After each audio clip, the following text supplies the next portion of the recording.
Hello friends, welcome to story world Tamil. இன்றைக்கி நம்ம பார்க்க போகிறது செம்ம ட்விஸ்ட் இருக்கிற ஒரு இன்ட்ரெஸ்டிங்கான த்ரில்லர் ஸ்டோரிங்க. வாங்க டைம் வேஸ்ட் பண்ணாமல் கதைக்குள்ளே போகலாம். அத்தியாயம் 1. மழை பின்னி எடுத்து கொண்டிருந்தது. வைப்பர்கள் ஒதுக்கி தள்ள தள்ள உடனே மறைந்தது. 10 அடி தள்ளி எதுவும் தெரியவில்லை. சாலையில் எங்கே பள்ளம் எங்கே மேடென்று புரியவில்லை. காரை ஓரங்கட்டி நிறுத்தினான் ரஜத். கார் டாப்பில் தடதடவென்று கட்டையால் அடித்த மாதிரி மழை விழுந்து கொண்டிருந்தது. ஏற்றிவிடப்பட்ட எல்லா கண்ணாடிகளிலும் கொசகொசவென்று நீர் நெளிந்தது.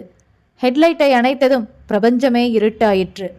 நெஞ்சின் துடிப்பு அதிகரித்திருப்பதை அவனால் உணர முடிந்தது. காரின் உள் விளக்கை போட்டான். பக்கத்து சீட்டில் ஷியாமின் கைப்பை இருந்தது. அதில் நிச்சயம் சிகரெட் இருக்கும். எடுத்து புகைக்கலாமா என்று யோசித்தான். எடுத்தான், பற்ற வைத்தான். புகை வெளியேற 1/4 இன்ச் தன் பக்க கண்ணாடியை இறக்கினான். அந்த இடைவெளிக்குள் மழை சீற்றமாக துப்பியது. விரல்களுக்கு இடையில் சிகரெட் நடுங்கியது. தூரத்தில் ஒரு ஜோடி ஹெட்லைட்ஸ் நெருங்கின. போலீஸ் வேனாக இருந்து கிட்டே வந்து நிறுத்தி கேள்வி கேட்பார்களா? உடனே உள்விளக்கை அணைத்தான். யாரு சார் நீங்க? இங்க என்ன பண்றீங்க அப்படின்னு கேட்டா, மழை ஜாஸ்தியா இருக்கிறதால ஓட்டுறதுக்கு சிரமமா இருக்கு, அதான் குறையட்டுமேனு வெயிட் பண்றேன் அப்படின்னு சொல்லிக்கலாம். இது உங்க காரா? லைசன்ஸ் இருக்கா அப்படி கேட்டா, இது என் ஃப்ரெண்டு ஷியாமோட கார், என்கிட்ட டிரைவிங் லைசன்ஸ் இருக்கு அப்படின்னு சொல்லிக்கலாம். பின் சீட்ல யார் அது அப்படி கேட்டா, என் ஃப்ரெண்டு ஷியாம் தான் அப்படின்னு சொல்லிக்கலாம். அவருக்கு என்ன, ஏன் படுத்திருக்காரு அப்படின்னு கேட்டா, உடம்பு சரியில்லை, ஜுரம், ஆஸ்பத்திரிக்கு தான் அழைச்சிட்டு போயிட்டு இருக்கேன் அப்படின்னு சொல்லிக்கலாம். ஊருக்கு வெளியிலேயே ஆஸ்பத்திரி இருக்கு அப்படின்னு கேட்டா, வழி தப்பி வந்துட்டேன், பக்கத்துல நல்ல ஆஸ்பத்திரி எங்க சார் இருக்கு அப்படின்னு அவங்க கிட்டேயே விசாரிக்கணும். அந்த இரட்டை வெளிச்சங்களுக்கு சொந்தமான லாரி இந்த மாருதியை பற்றி சட்டை செய்யாமல் தண்ணீரை அள்ளி இறைத்து கொண்டு கடந்து போனதும் ரஜத் பெருமூச்சு விட்டான். சிகரெட் முனை வெளிச்சத்தில் கவனம் பதித்தான். உள்விளக்கை போட்டான். திரும்பி பின் சீட்டில் ஷியாமை பார்த்தான்.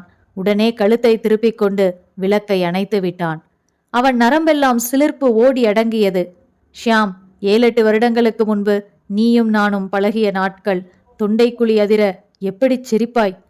இன்னைக்கு எல்லாரும் பணத்துக்கு பின்னாடி தான் போறாங்க. பணம் ஒண்ணுதான் வாழ்க்கைன்னு ஓடிக்கிட்டே இருக்காங்க. மனுஷத்தனம் மாறாம நாம கடக்கிற ஒவ்வொரு நாளும் சொர்க்க வாழ்க்கை ரஜத் என்று நீ அடிக்கடி சொல்லும் தத்துவத்தை தானே இப்போது நான் ஒவ்வொரு வருட புது டைரியின் முதல் பக்கத்திலும் எழுதி கொண்டிருக்கிறேன். எங்கே தடம் புரண்டாய் ஷியாம்? நம்பவே முடியாத அளவுக்கு எப்படி மாறினாய்! உன்னை எந்த அளவுக்கு நேசித்தேனோ அந்த அளவுக்கு வெறுக்கும் அளவுக்கு உன்னுள் 1000 மாற்றங்கள் நிகழ்ந்ததெப்படி! மனுஷத்தனத்திலிருந்து மாறி மிருகமானாய். இதோ இப்போது பிணமாக. உனக்காக அனுதாபப்படவோ அஞ்சலி செலுத்தவோ தோன்றவில்லை ஷியாம். இன்னும் கூட எனக்கு ஆத்திரமாகத்தான் இருக்கிறது. மாலினியை பொறுத்தவரை உன் மரணம் அவளுக்கு ஒரு பெரிய விடுதலை, உன்னுடைய கழுகு பிடியிலிருந்து. கொஞ்ச நாளைக்கு துக்கப்படத்தான் செய்வாள். ஆனால் கண்டிப்பாக காலம் அவள் உதடுகளுக்கு புன்னகையை கொண்டு வந்து தரும். அவள் புன்னகையை பற்றி 100 கவிதைகள் எழுதி காட்டிய நீதானா அவள் உடம்பெங்கும் புகையும் சிகரெட்டால் புண்ணாக்கியது? மாய்ந்து மாய்ந்து எப்படியெல்லாம் காதலித்தாய்! அவள் வெட்டி எடுத்த நகத்துணுக்கை கூட புதைபொருள் ஆராய்ச்சியாளனை போல் பத்திரப்படுத்தினாயே. அவள் உதடு துடைத்த நாப்கினில்தான் உன் உதடு துடைப்பேன் என்று போரில் வென்ற இராணுவ தளபதி போல சொல்லிக் கொள்வாயே. என் தேவதை, என் தேவதை என்பாயேடா முட்டாள்! தேவதையே ஆராதிக்க வேண்டுமேயொழிய சித்திரவதை செய்யக்கூடாதென்று உனக்கு தெரியாமல் போனது எப்படி? உன் சுயரூபம் வேறென்று தெரியாமல் போனதால் மடத்தனமாக உன் காதலுக்கு தூது போய் உங்கள் காதலை வளர்த்து உங்கள் திருட்டு கல்யாணத்திற்கு எல்லா ஏற்பாடுகளும் செய்து ரெஜிஸ்டர் ஆபீஸில் சாட்சி கையெழுத்து போட்டு, ஆனால் அதற்கெல்லாம் பரிகாரம் தேடும் சந்தர்ப்பம்தான் இது. மழை சற்று ஓய்ந்திருந்தது. ரஜத் சிகரெட்டை வெளியே சுண்டினான். காரை ஸ்டார்ட் செய்தான். நிதானமாக ஓட்டத் துவங்கினான். சாலையில் எதிர்வாகனங்கள் எதுவும் இல்லை. மழை துளிகள் ஹெட்லைட்டின் எல்லைக்குள் பிரவேசித்து வைரங்களாக மாறி வீழ்ந்தன. 1 கிலோமீட்டர் தாண்டியதும் அந்த திறந்தவெளி குப்பை தொட்டி பகுதி. நிதானப்படுத்தினான். 3 ஏரியாக்களின் தினசரி குப்பைகள் லாரி லாரியாக வந்து அந்த புறம்போக்கு பகுதியில் கொட்டப்படுவதை ஃபேக்டரிக்கு செல்லும் போது மூக்கை பிடித்தபடி கவனித்து வைத்தது இப்போது உதவுகிறது. குப்பை மலைகளில் ஒரு மலை அருகே காரை நிறுத்தினான். இறங்கினான். மழை நின்று போயிருந்தது. கர்ச்சிஃபை எடுத்து மூக்கின் மேல் கட்டிக்கொண்ட பிறகும் நெடி தாக்கியது. குப்பை மலையின் ஒரு பகுதியை தேர்வு செய்தான். சாலையிலிருந்து கண் பார்வையில் அகப்படாத பத்திரப்பகுதி. காருக்கு வந்தான். பின் கதவை திறந்து ஷியாமை தூக்கினான். பின் சீட்டு முழுக்க இரத்த சகதி. ஷியாமின் நெஞ்சு பகுதியின் ரத்தம் தன் உடைகள் மேல் பட்டுவிடாமல் கவனமாக பின்புறமாக கைகளை கொடுத்து தரையில் இறக்கியதும் தரதரவென இழுத்துப் போனான். அந்த சரிவு பகுதியில் அவனை கிடத்தினான். சுற்றும் முற்றும் தேடி ஒரு அகல தகரத்தை பொறுக்கினான். இப்போது குப்பையின் மேட்டு பகுதியில் நின்று கொண்டு தகரத்தால் குப்பைகளை தள்ளி ஷியாம் மேல் சரிக்க துவங்கினான். மழை காரணமாக சொத சொதவென்று வழுக்கியது. கால்கள் உள்ளே போயின. அரை மணி நேரத்தில் ஷியாம் குப்பைக்கு அடியில் சமாதி. தகரத்தை வீசி எறிந்தான். நடந்தான். காரை அருகிலிருந்த குளத்திற்கு எடுத்துச் சென்றான்.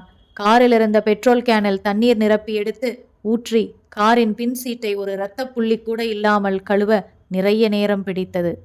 தன் கை கால்களை கழுவிக்கொண்டான் மற்றும் ஒரு சிகரெட்டை புகைத்தபடி காரை ஓட்டினான். சென்ட்ரல் ரயில் நிலையத்திற்கு வந்து பார்க்கிங் பகுதியில் காரை நிறுத்தி பூட்டினான். சாவியை பைக்குள் வைத்துக்கொண்டு நடந்து வெளியேறி மீட்டருக்கு மேல் 10 ரூபாய் கேட்ட ஆட்டோக்காரனிடம் சண்டைக்கு போகாமல் சம்மதித்து ஏறிக்கொண்டான். புரசைவாக்கத்திற்கு போவதற்குள் வேண்டுமென்றே 3 ஆட்டோக்கள் மாறினான். தன் தெருவுக்கு 3வது தெருவிலேயே இறங்கிக் கொண்டு ஆட்டோ போனதும் நடந்தான். ரஜத் தான் தங்கியிருக்கும் அறைக்கு வந்து சேர்ந்ததும் முதல் காரியமாக குளித்தான். சட்டை பேண்டை துவைத்து காய போட்டான். ஷூக்களை கழுவினான். வேறு உடையில் கட்டிலில் சாய்ந்து கொண்டு அமர்ந்தான். யோசித்தான். எங்கேயாவது தப்பா இருக்கிறதா? நாளைக்கு என்ன நடக்கும்? ஷியாம் இரவு முழுக்க வீட்டுக்கு வரவில்லை என்று மாலினி பதைப்புடன் போலீஸ் ஸ்டேஷனில் புகார் கொடுப்பாள். போலீஸ் கார் நம்பர் கேட்கும், சொல்வாள். மிக விரைவில் சென்ட்ரல் ஸ்டேஷன் வாசலில் காரை கண்டுபிடித்து விடுவார்கள். ஷியாம் சென்ட்ரலிலிருந்து புறப்படும் ஏதோ ஒரு ரயிலில் எங்கோ போய்விட்டதாக யூகிப்பார்கள். ரஜத் கண்களை மூடினான். மூடியதுமே இரத்தம் அப்பின ஷியாம் நினைவுக்கு வர இமைகளை உதறினான். அத்தியாயம் 2. மின்சார ரயில் ஓடிக்கொண்டிருந்தது.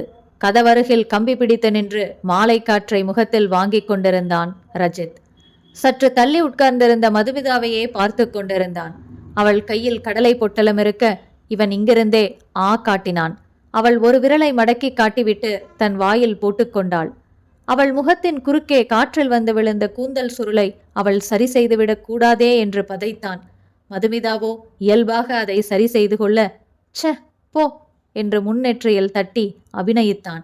அவள் புரியாமல் வாய் நிறைய கடலையுடன் என்ன என்று அபிநயித்தாள்.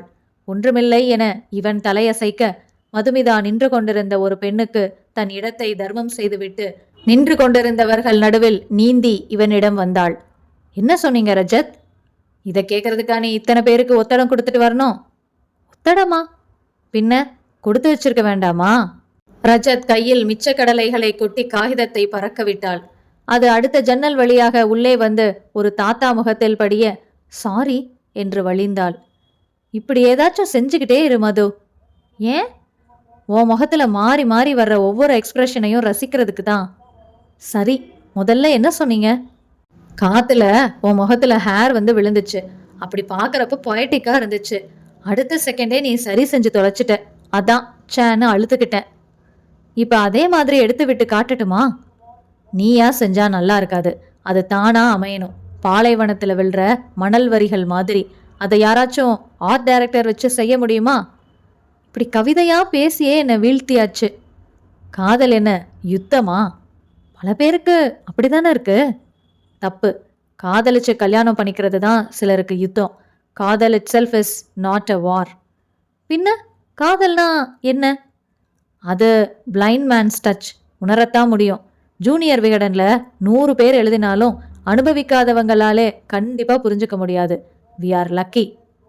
நான் உங்களை காதலிக்கிறேன்னு எப்ப சொன்னேன்? எதுக்கு சொல்லணும்? எந்த அம்மாவாவது தன்னோட குழந்தைகிட்ட நான் உன் மேல பாசமா இருக்கேன் கண்ணுன்னு சொல்லிக்கிட்டு இருப்பாளா? நாம 2 பேர்ல யார் அம்மா யார் குழந்தை? சில சமயம் நீ அம்மா, சில சமயம் நான் அம்மா. இந்த விளையாட்டுல அப்பா கிடையாதா? அதுவும் நாம தான். சில சமயம் நீ அப்பா, சில சமயம் நான் அப்பா. விட்டா தாத்தா பாட்டின்னு எல்லாம் சொல்லுவீங்க. ஏன் ரஜத், ஒரு உண்மையை சொல்றீங்களா? ஒண்ணுதானே, பரவாயில்ல சொல்றேன். பாம்பேல இருந்தப்போ உங்க காலேஜ் நாட்கள்ல யாரையாச்சும் காதலிச்சிருக்கீங்களா?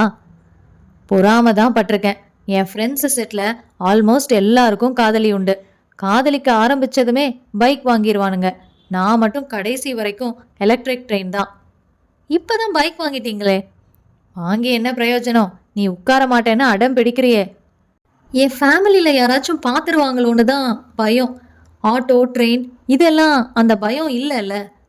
அஃப்கோர்ஸ் ஆட்டோ எனக்கும் வசதி தான். எப்படி வசதி? செலவு அதிகமாகுதே. ஆகட்டும், 2 கையும் ஃப்ரீயா இருக்குதே. ஏய், நீ இப்படி ஏன்னு சொல்றத பதிவு செஞ்சு காப்பிரைட்ஸ் வாங்கிடணும் மதுமிதா.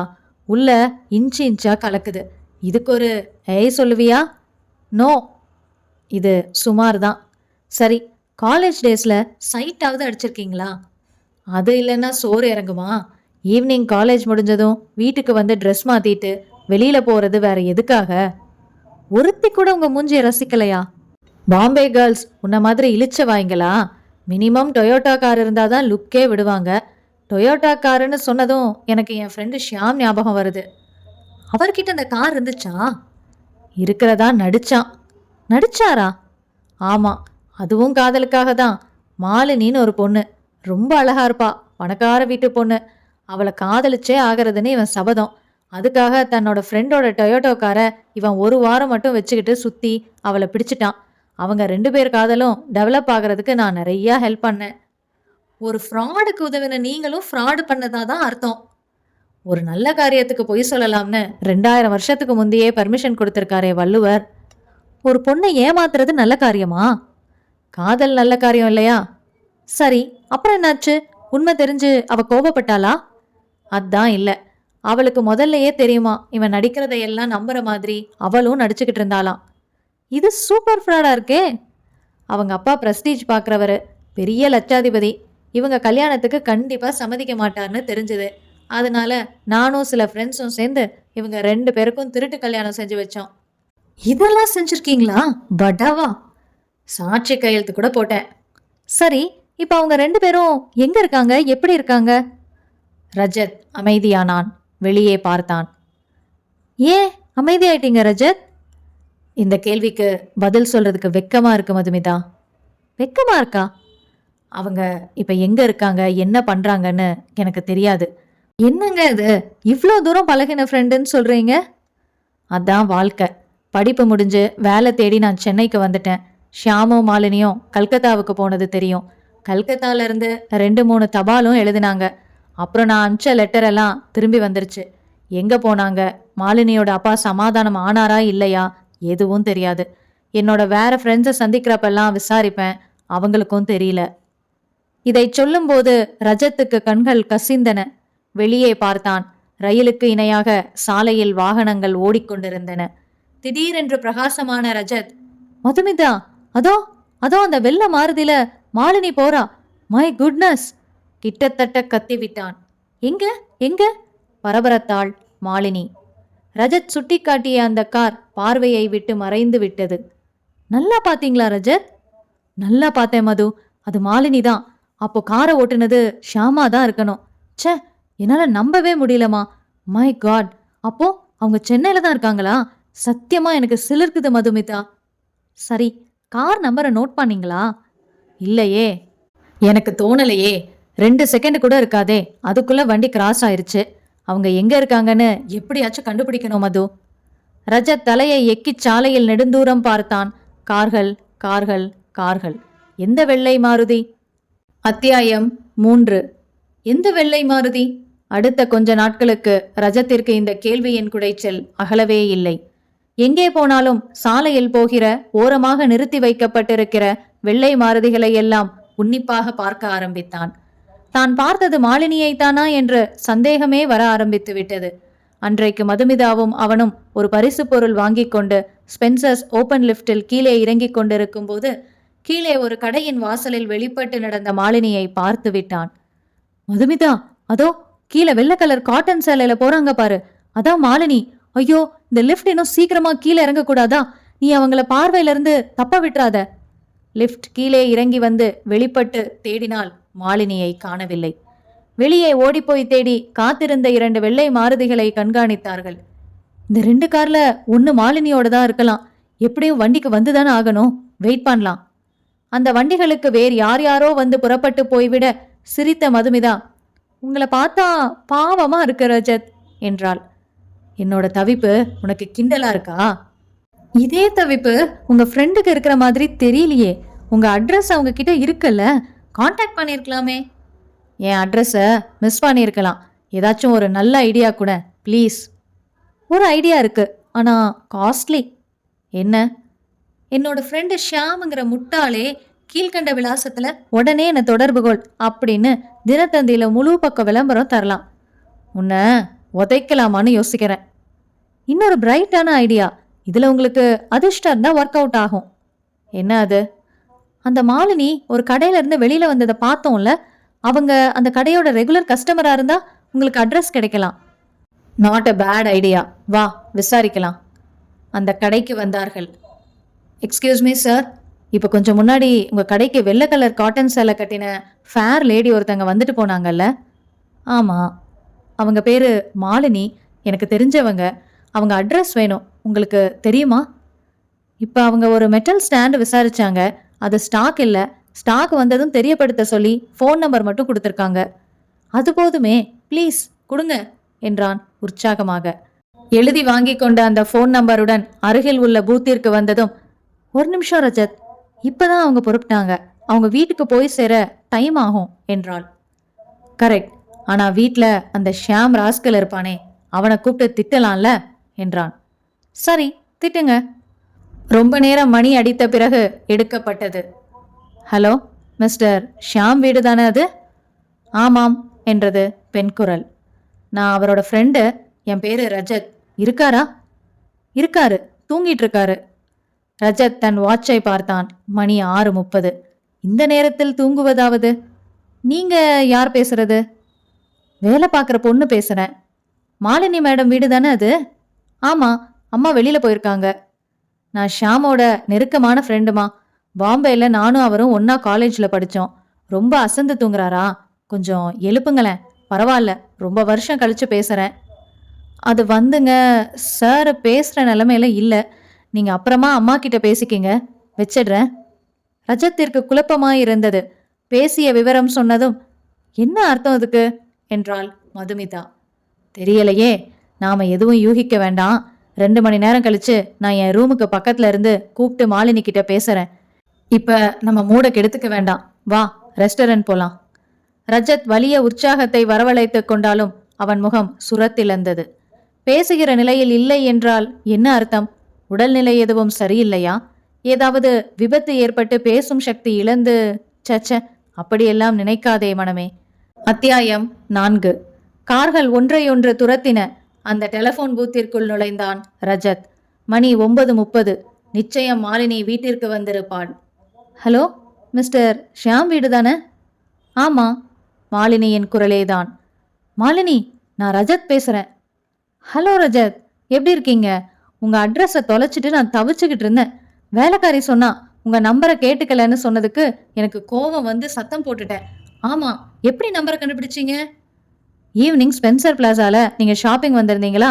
ஒரு ஸ்டாண்டை விசாரிச்சு உங்க நம்பரை கொடுத்துட்டு நகர்ந்தீங்க. நாங்க லிஃப்ட்ல இருந்து உங்களை பார்த்துட்டோம்.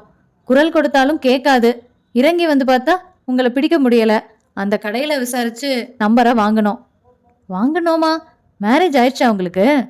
ஆக போகுது. All the best Rajat. எப்படி இருக்கீங்க மாலினி? இருக்கோம். எப்போ வந்தீங்க கல்கத்தால இருந்து? 4 வருஷம் ஆச்சு. 4 வருஷமா ஒரே ஊர்ல இருந்துக்கிட்டு பார்க்க முடியல பாருங்களேன். என்ன பண்றான் ஷியாம்? பிஸ்னஸ் பண்ணாரு, ஆனா இப்ப பண்ணல. ஈவினிங் 6:30 மணிக்கு தூங்குறதா சொன்னாலே வேலைக்காரி. பக்கத்துல இருக்கானா அவன்? ஹலோ மாலினி, என்னாச்சு? ரஜத், நான் உங்களை பார்க்கணும். நேர்ல விவரமா சொல்றேன். நிறைய பேசணும். பேசலாமே. உங்க அட்ரஸ் சொல்லுங்க, வரேன். அட்ரஸ் சொல்றேன், ஆனா நீங்க இங்க வர வேண்டாம் ரஜத். தப்பா எடுத்துக்காதீங்க. ஒரு காரணமாக தான் சொல்கிறேன். நேரில் விவரமாக சொல்கிறேனே. உங்கள் வீட்டு அட்ரஸ் சொல்லுங்க. வீடு இல்லை, ரூமு தான். எனக்கு ஆஃபீஸ் சோழிங்கபுரத்தில் ஒரு ப்ரைவேட் கம்பெனியில் வேலை பார்க்குறேன். புரசவாக்கத்தில் ரூம் இருக்குது. ரூம் வசதிப்படாதுங்க மாலினி. ஏதாச்சும் காமனான பிளேஸில் சந்திக்கலாமா? உங்களுக்கு ஆட்சேபனை இல்லைன்னா? இதில் என்ன ஆட்சேபனை இருக்குது? நாளைக்கு காலையில் 10 மணிக்கு பனங்கல் பார்க் வரீங்களா? சாரி, உங்களுக்கு ஆஃபீஸ் இருக்குல்ல? பரவாயில்ல, லீவை போட்டுடுறேன், வந்துடுறேன் மாலினி. சரி, பேர் என்ன? என்ன பேரு? வந்தோம், பார்த்தோம் சொன்னீங்களே, அந்த பொண்ணு பேரு? மதுமிதா. காதலா? ஆமாம். அவங்க சைடு கிரீன் சிக்னல் விழுந்துருச்சா? இன்னும் இல்லை. விழலைன்னாலும் பரவாயில்ல, நீங்கள் எல்லாம் இருக்கீங்களே, வந்து ரெஜிஸ்டர் ஆஃபீஸில் சாட்சி கையெழுத்து போட மாட்டீங்களா என்ன? நான் போட்ட மாதிரி. நீங்கள் எனக்கு செஞ்ச பாவத்தில் ஒன்று அது, ரஜத். என்னங்க மாலினி இப்படி சொல்கிறீங்க? நாளைக்கு நேரில் விவரமாக சொல்கிறேன். ஷாம் கூட நான் பேச முடியாதா மாலினி? பேசலாம், நீங்கள் மட்டும் பேசலாம், அவர் பேச மாட்டார். எனக்கு எதுவுமே புரியலையே. நிறைகுடமாக இருக்காரு, புரியலை? அவர் உயிர் வாழ்கிறது ஆக்சிஜனால் இல்லை, விஸ்கியால் தான். மை காட், எப்போலேருந்து இப்படி? நாளைக்கு பேசலாம். சென்னையில் எனக்கு சொந்தக்காரங்களோ ஃப்ரெண்ட்ஸோ யாருமே இல்லை. இப்போ உங்களோட பேசுகிறதுல எவ்வளோ தெம்பா உணர்றேன்னு தெரியுமா? என் ப்ராப்ளத்தை சொல்கிறேன், உங்களால் முடிஞ்சா தீர்த்து வைங்க, பார்ப்போம். Good night. குட் நைட் என்று விட்டு கனத்த இதயத்துடன் வெளியே வந்தான் ரஜத். ஒரு கார் நீளமாக ஹார்ன் அடித்துவிட்டு கடந்தது. அத்தியாயம் 5. அது கடந்ததும் சாலையை குறுக்கில் கடந்து பனங்கல் பார்க்கின் வாசலுக்கு வந்தான் ரஜத். உள்ளே நுழைந்து கண்களை அலைய விட்டு ஒரு சிமெண்ட் பெஞ்சில் மாலினி அமர்ந்திருப்பதை பார்த்தான். அவளிடம் வந்து குட் மார்னிங் என்றான். குட் மார்னிங் என்ற மாலினியின் குரலில் இருந்த செயற்கை உற்சாகம் கூட கண்களில் இல்லை. உட்காருங்க என்று தனக்கருகில் கை காட்டினாள். அமர்ந்தான். வாழ்க்கையின் களைப்பு அவள் முகத்தில் படிந்திருந்தது. தூசு படிந்த தேவதை. கொஞ்ச வினாடிகளை மௌனம் ஜீரணித்தது. நீங்க ஒர்க் பண்ற ஆஃபீஸ் என்ன? உடம்பு வலிக்கு மருந்து தயாரிக்கிறாங்க. உங்க போஸ்ட் என்ன? சூப்பர்வைசர். மறுபடியும் மௌனம். என்ன ஆச்சுங்க மாலினி? தன் நகங்களை பார்த்து கொண்டாள். ரொம்ப சந்தோஷமா இருந்தா அடுத்த சுழற்சியில ரொம்ப சோகத்துக்கு வந்துதானே ஆகணும் ரஜத். கல்கத்தால எவ்வளோ சந்தோஷமா இருந்தோம் தெரியுமா? அவருக்கு அங்கே அமைஞ்ச ஃப்ரெண்ட்ஸு சரியில்லை. சீட்டாட்டத்தையும் மது பழக்கத்தையும் கற்றுக் கொடுத்துட்டாங்க. தினமும் செலவு அதிகமாச்சு. அதனால சம்பாதிக்கிறதுலையும் தீவிரம் காமிச்சாரு. ஆனால் சில தோல்விகள். நடுவில் எங்கள் அப்பாவை சமாதானப்படுத்த நான் எடுத்த பல முயற்சிகள் எடுபடவே இல்லை. எங்கள் அப்பா இறந்துட்டாரு ரஜத், தெரியுமா? தெரியாது. ரொம்ப வருஷமா உங்கள் 2 பேரை பற்றியும் தகவல் இல்லையே மாலினி. எனக்கு எதுவும் தெரியாது. எங்கள் அப்பா சாகிறப்ப அவரோட சொத்துக்கள் எவ்வளோ மதிப்பு தெரியுமா? 1,40,00,000. அத்தனைக்கும் ஒரே வாரிசு நான். ஆனால் அப்பாவை எதிர்த்துக்கிட்டு லவ் மேரேஜ் செஞ்சுக்கிட்டதுனால அப்பா என் மேலே உள்ள கோபம் தீராம பூரா சொத்துக்களையும் பிரித்து 7 அனாதை இல்லங்களுக்கு எழுதி வச்சிருந்தது அப்புறம்தான் எங்களுக்கு தெரியும். அவ்வளோ தூரம் கோபமா? எங்கள் அப்பா பிடிவாதம் எனக்கு தான் தெரியும். அந்த அதிர்ச்சியை என்னால் தாங்கிக்க முடிஞ்சுது. ஆனால் ஷியாமால தாங்க முடியலை. ரொம்ப இடிஞ்சு போயிட்டாரு. அவ்வளோ சொத்தும் நமக்கு வரும்னு கனவு கண்டுட்டு இருந்தேன். ஏகப்பட்ட பிளான்ஸ் வச்சுருந்தேன்னு புலம்ப ஆரம்பித்தவர் அப்புறம் திட்ட ஆரம்பித்தார். உன் சொத்தை எல்லாம் மனசில் வச்சுக்கிட்டு தான் உன்னை திட்டம் போட்டு துரத்தி துரத்தி லவ் பண்ணேன், வளைச்சேன், எல்லாம் வேஸ்ட்டாக போச்சேன்னு அவர் சொன்னப்ப நான் நொறுங்கி போயிட்டேன் ரஜத். நிஜமாக காதலிக்கலைன்னு புரிஞ்சப்போ என்னால் தாங்கிக்கவே முடியல. ஷியாம் மேலே ஒரு வெறுப்பு வளர ஆரம்பிச்சுது. அதே மாதிரி இந்த சொத்து கை நழுவினதில் ஏற்பட்ட ஆத்திரத்தை என் மேலே காட்ட ஆரம்பித்தார். என் உடம்புல அவர் சிகரெட்டால் சுட்ட தழும்புகள் எத்தனை இருக்கு தெரியுமா? பாரில் குடிக்கிறாரு, வீட்டுக்கு வந்ததும் குடிக்கிறாரு, 24 மணி நேரமும் போதையிலேயே இருக்காரு. அட்வைஸ் பண்ணா அறதான், எடுத்து சொன்னா எட்டி உதைக்கிறாரு. மாலினி தன் கைப்பையில் இருந்த கர்ச்சீஃபை எடுத்து கண்களில் ஒற்றிக்கொண்டாள். பணம்னா அவ்வளோ விருதவனா பணத்துக்காக இப்படி மாறினா? சீட்டாட்டத்தில் தோக்க பணம் வேண்டியிருக்கே, தண்ணி அடிக்க பணம் வேண்டியிருக்கே. பணத்தை உதாசீனப்படுத்தின சமயத்தில் இந்த தேவதைகள் இல்லை. 2வது, ஷியாம் ஒரு வேஷதாரி ரஜத். எதை அவர் வெறுக்கிறதா சொல்கிறாரோ அதை ரொம்ப விரும்புகிறாருன்னு அர்த்தம். எதை விரும்புகிறாரோ அதை உள்ளுக்குள்ளே வெறுக்கிறாருன்னு அர்த்தம். என்னை காதலிச்சதும் போய், அவர் பணத்தை வெறுத்ததும் போய். இப்போ குடும்ப செலவுக்கு வருமானம்? நான் ஒரு அலுவலகத்தில் வேலை பார்க்குறேன், 10,000 சம்பளம். இப்போ அந்த வேலையையும் விட சொல்கிறாரு. ஏன்? புதுசாக ஒரு வியாதி சேர்ந்துருக்கு ரஜத். என்ன அது? சந்தேக வியாதி. ச்சே, உங்களையா? அந்த வியாதி வந்துட்டாதான் புத்தி கெட்டுருமே. என் ஆஃபீஸ் மேனேஜர் முரளி ஒரு தடவை ரொம்ப லேட்டாக ஓவர் டைம் செஞ்சுட்டு புறப்பட்டதால தன்னோட காரில் என்னை வீட்டில் ட்ராப் செஞ்சுட்டு போனார். அன்னையிலேருந்து அவரையும் என்னையும் இணைச்சி பேச ஆரம்பிச்சிட்டாரு. கேட்கக்கூடாத கேள்வியெல்லாம் கேட்பாரு. ஏண்டி தலை கலைஞ்சிருக்கு, முரளியோட படுத்துட்டு வந்தியான்னு பச்சையாக கேட்குறாரு. Indecent idiot. ஒரு தடவை முரளிக்கு ஃபோன் பண்ணி, இது வரைக்கும் நீ என் பொண்டாட்டியோட எத்தனை தடவை ஜாலியாக இருந்திருக்கேன்னு கேட்டுட்டாரு. முரளி ரொம்ப அப்செட். நான் ரொம்ப சமாதானப்படுத்தினேன். எனக்காக பரிதாபப்படுறாரு. ஃப்ரீயாக எந்த சில்மிஷமும் இல்லாமல் பழகிட்டு இருந்த அவர் இப்பெல்லாம் ஆஃபீஸ் வேலையாக கூட என்னை ஒரு ரூமுக்குள்ளே கூப்பிட்டு பேசுறதில்ல. எங்களோட நல்ல நட்பு கூட உடஞ்சிருச்சு. உங்களை வீட்டுக்கு வர வேண்டான்னு சொன்னதுக்கு இதுதான் காரணம். நீங்கள் ரொம்ப வருஷம் பழகின ஃப்ரெண்டாச்சேன்னு பார்க்க மாட்டாரு. பச்சையாக ஏதாச்சும் பேசலாம். என்னை பற்றி படுமோசமாக என்ன வச்சுக்கிட்டே சொல்லலாம். பல தர்ம சங்கடங்களை தவிர்க்கிறதுக்காகத்தான் நான் வீட்டுக்கு வர வேண்டான்னு சொன்னேன். தலை குனிந்து அமைதியானாள் மாலினி. கார்க் வைத்து அழுத்தியது போல் தொண்டை அடைத்தது ரஜத்திற்கு. இந்த நிலைமை மாற என்ன வழி மாலினி? ஏதாச்சும் அற்புதம் நிகழ்ந்து ஷியாம் மனசு தெளிவானாதான் உண்டு. அவனை இப்போ போத பழக்கத்திலிருந்து வெளியில் கொண்டு வரணும். அதுக்கப்புறம் தான் எந்த அட்வைஸும் உள்ளே இறங்கும். முயற்சி செஞ்சுட்டேன் ரஜத். என்ன செஞ்சீங்க? இதுக்காகவே உள்ள ஸ்பெஷல் ஆஸ்பத்திரிக்கு வலுக்கட்டாயமாக அழைச்சிட்டு போய் அட்மிட் பண்ணேன். 2வது நாளே தப்பிச்சு வந்துட்டாரு.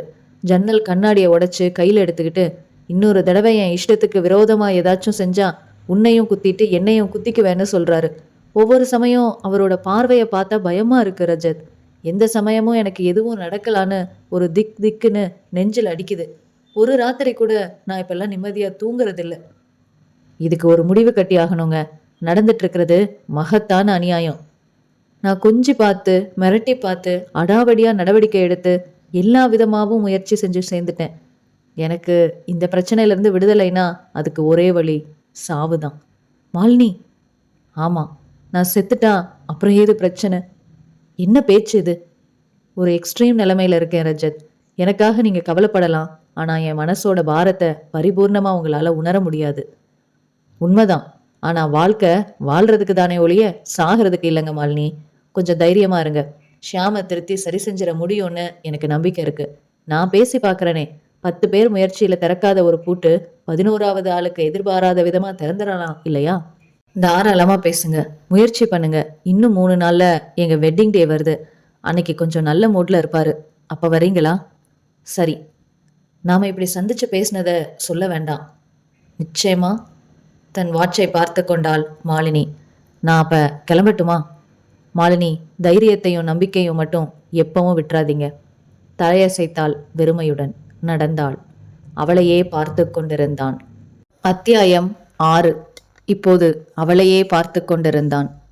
என்ன ரஜத் அப்படி பார்க்குறீங்க என்றாள் மதுமிதா. அவன் கட்டிலில் கவிழ்ந்து கிடந்த புத்தகத்தை எடுத்து அட்டையை மட்டும் பார்த்தான். இவ்வளவு காலையில் எதுக்கு என்ன தேடி வந்த மது? அதை சொல்லிட்டு அப்புறமா புக் படியேன். எங்கள் பெரிய பாட்டி திடீர்னு இறந்துட்டாங்க. ராத்திரி தந்தி வந்துச்சு. என்னை தவிர எல்லாரும் போயிட்டாங்க. ஊர்ல இருந்து திரும்பி வர 2 நாள் ஆகும். நான் மட்டும் வீட்டில் இருக்கிற நாளில் நீங்கள் எங்கள் வீட்டுக்கு வர்றதா சொன்னீங்க. ஞாபகம் இருக்கா?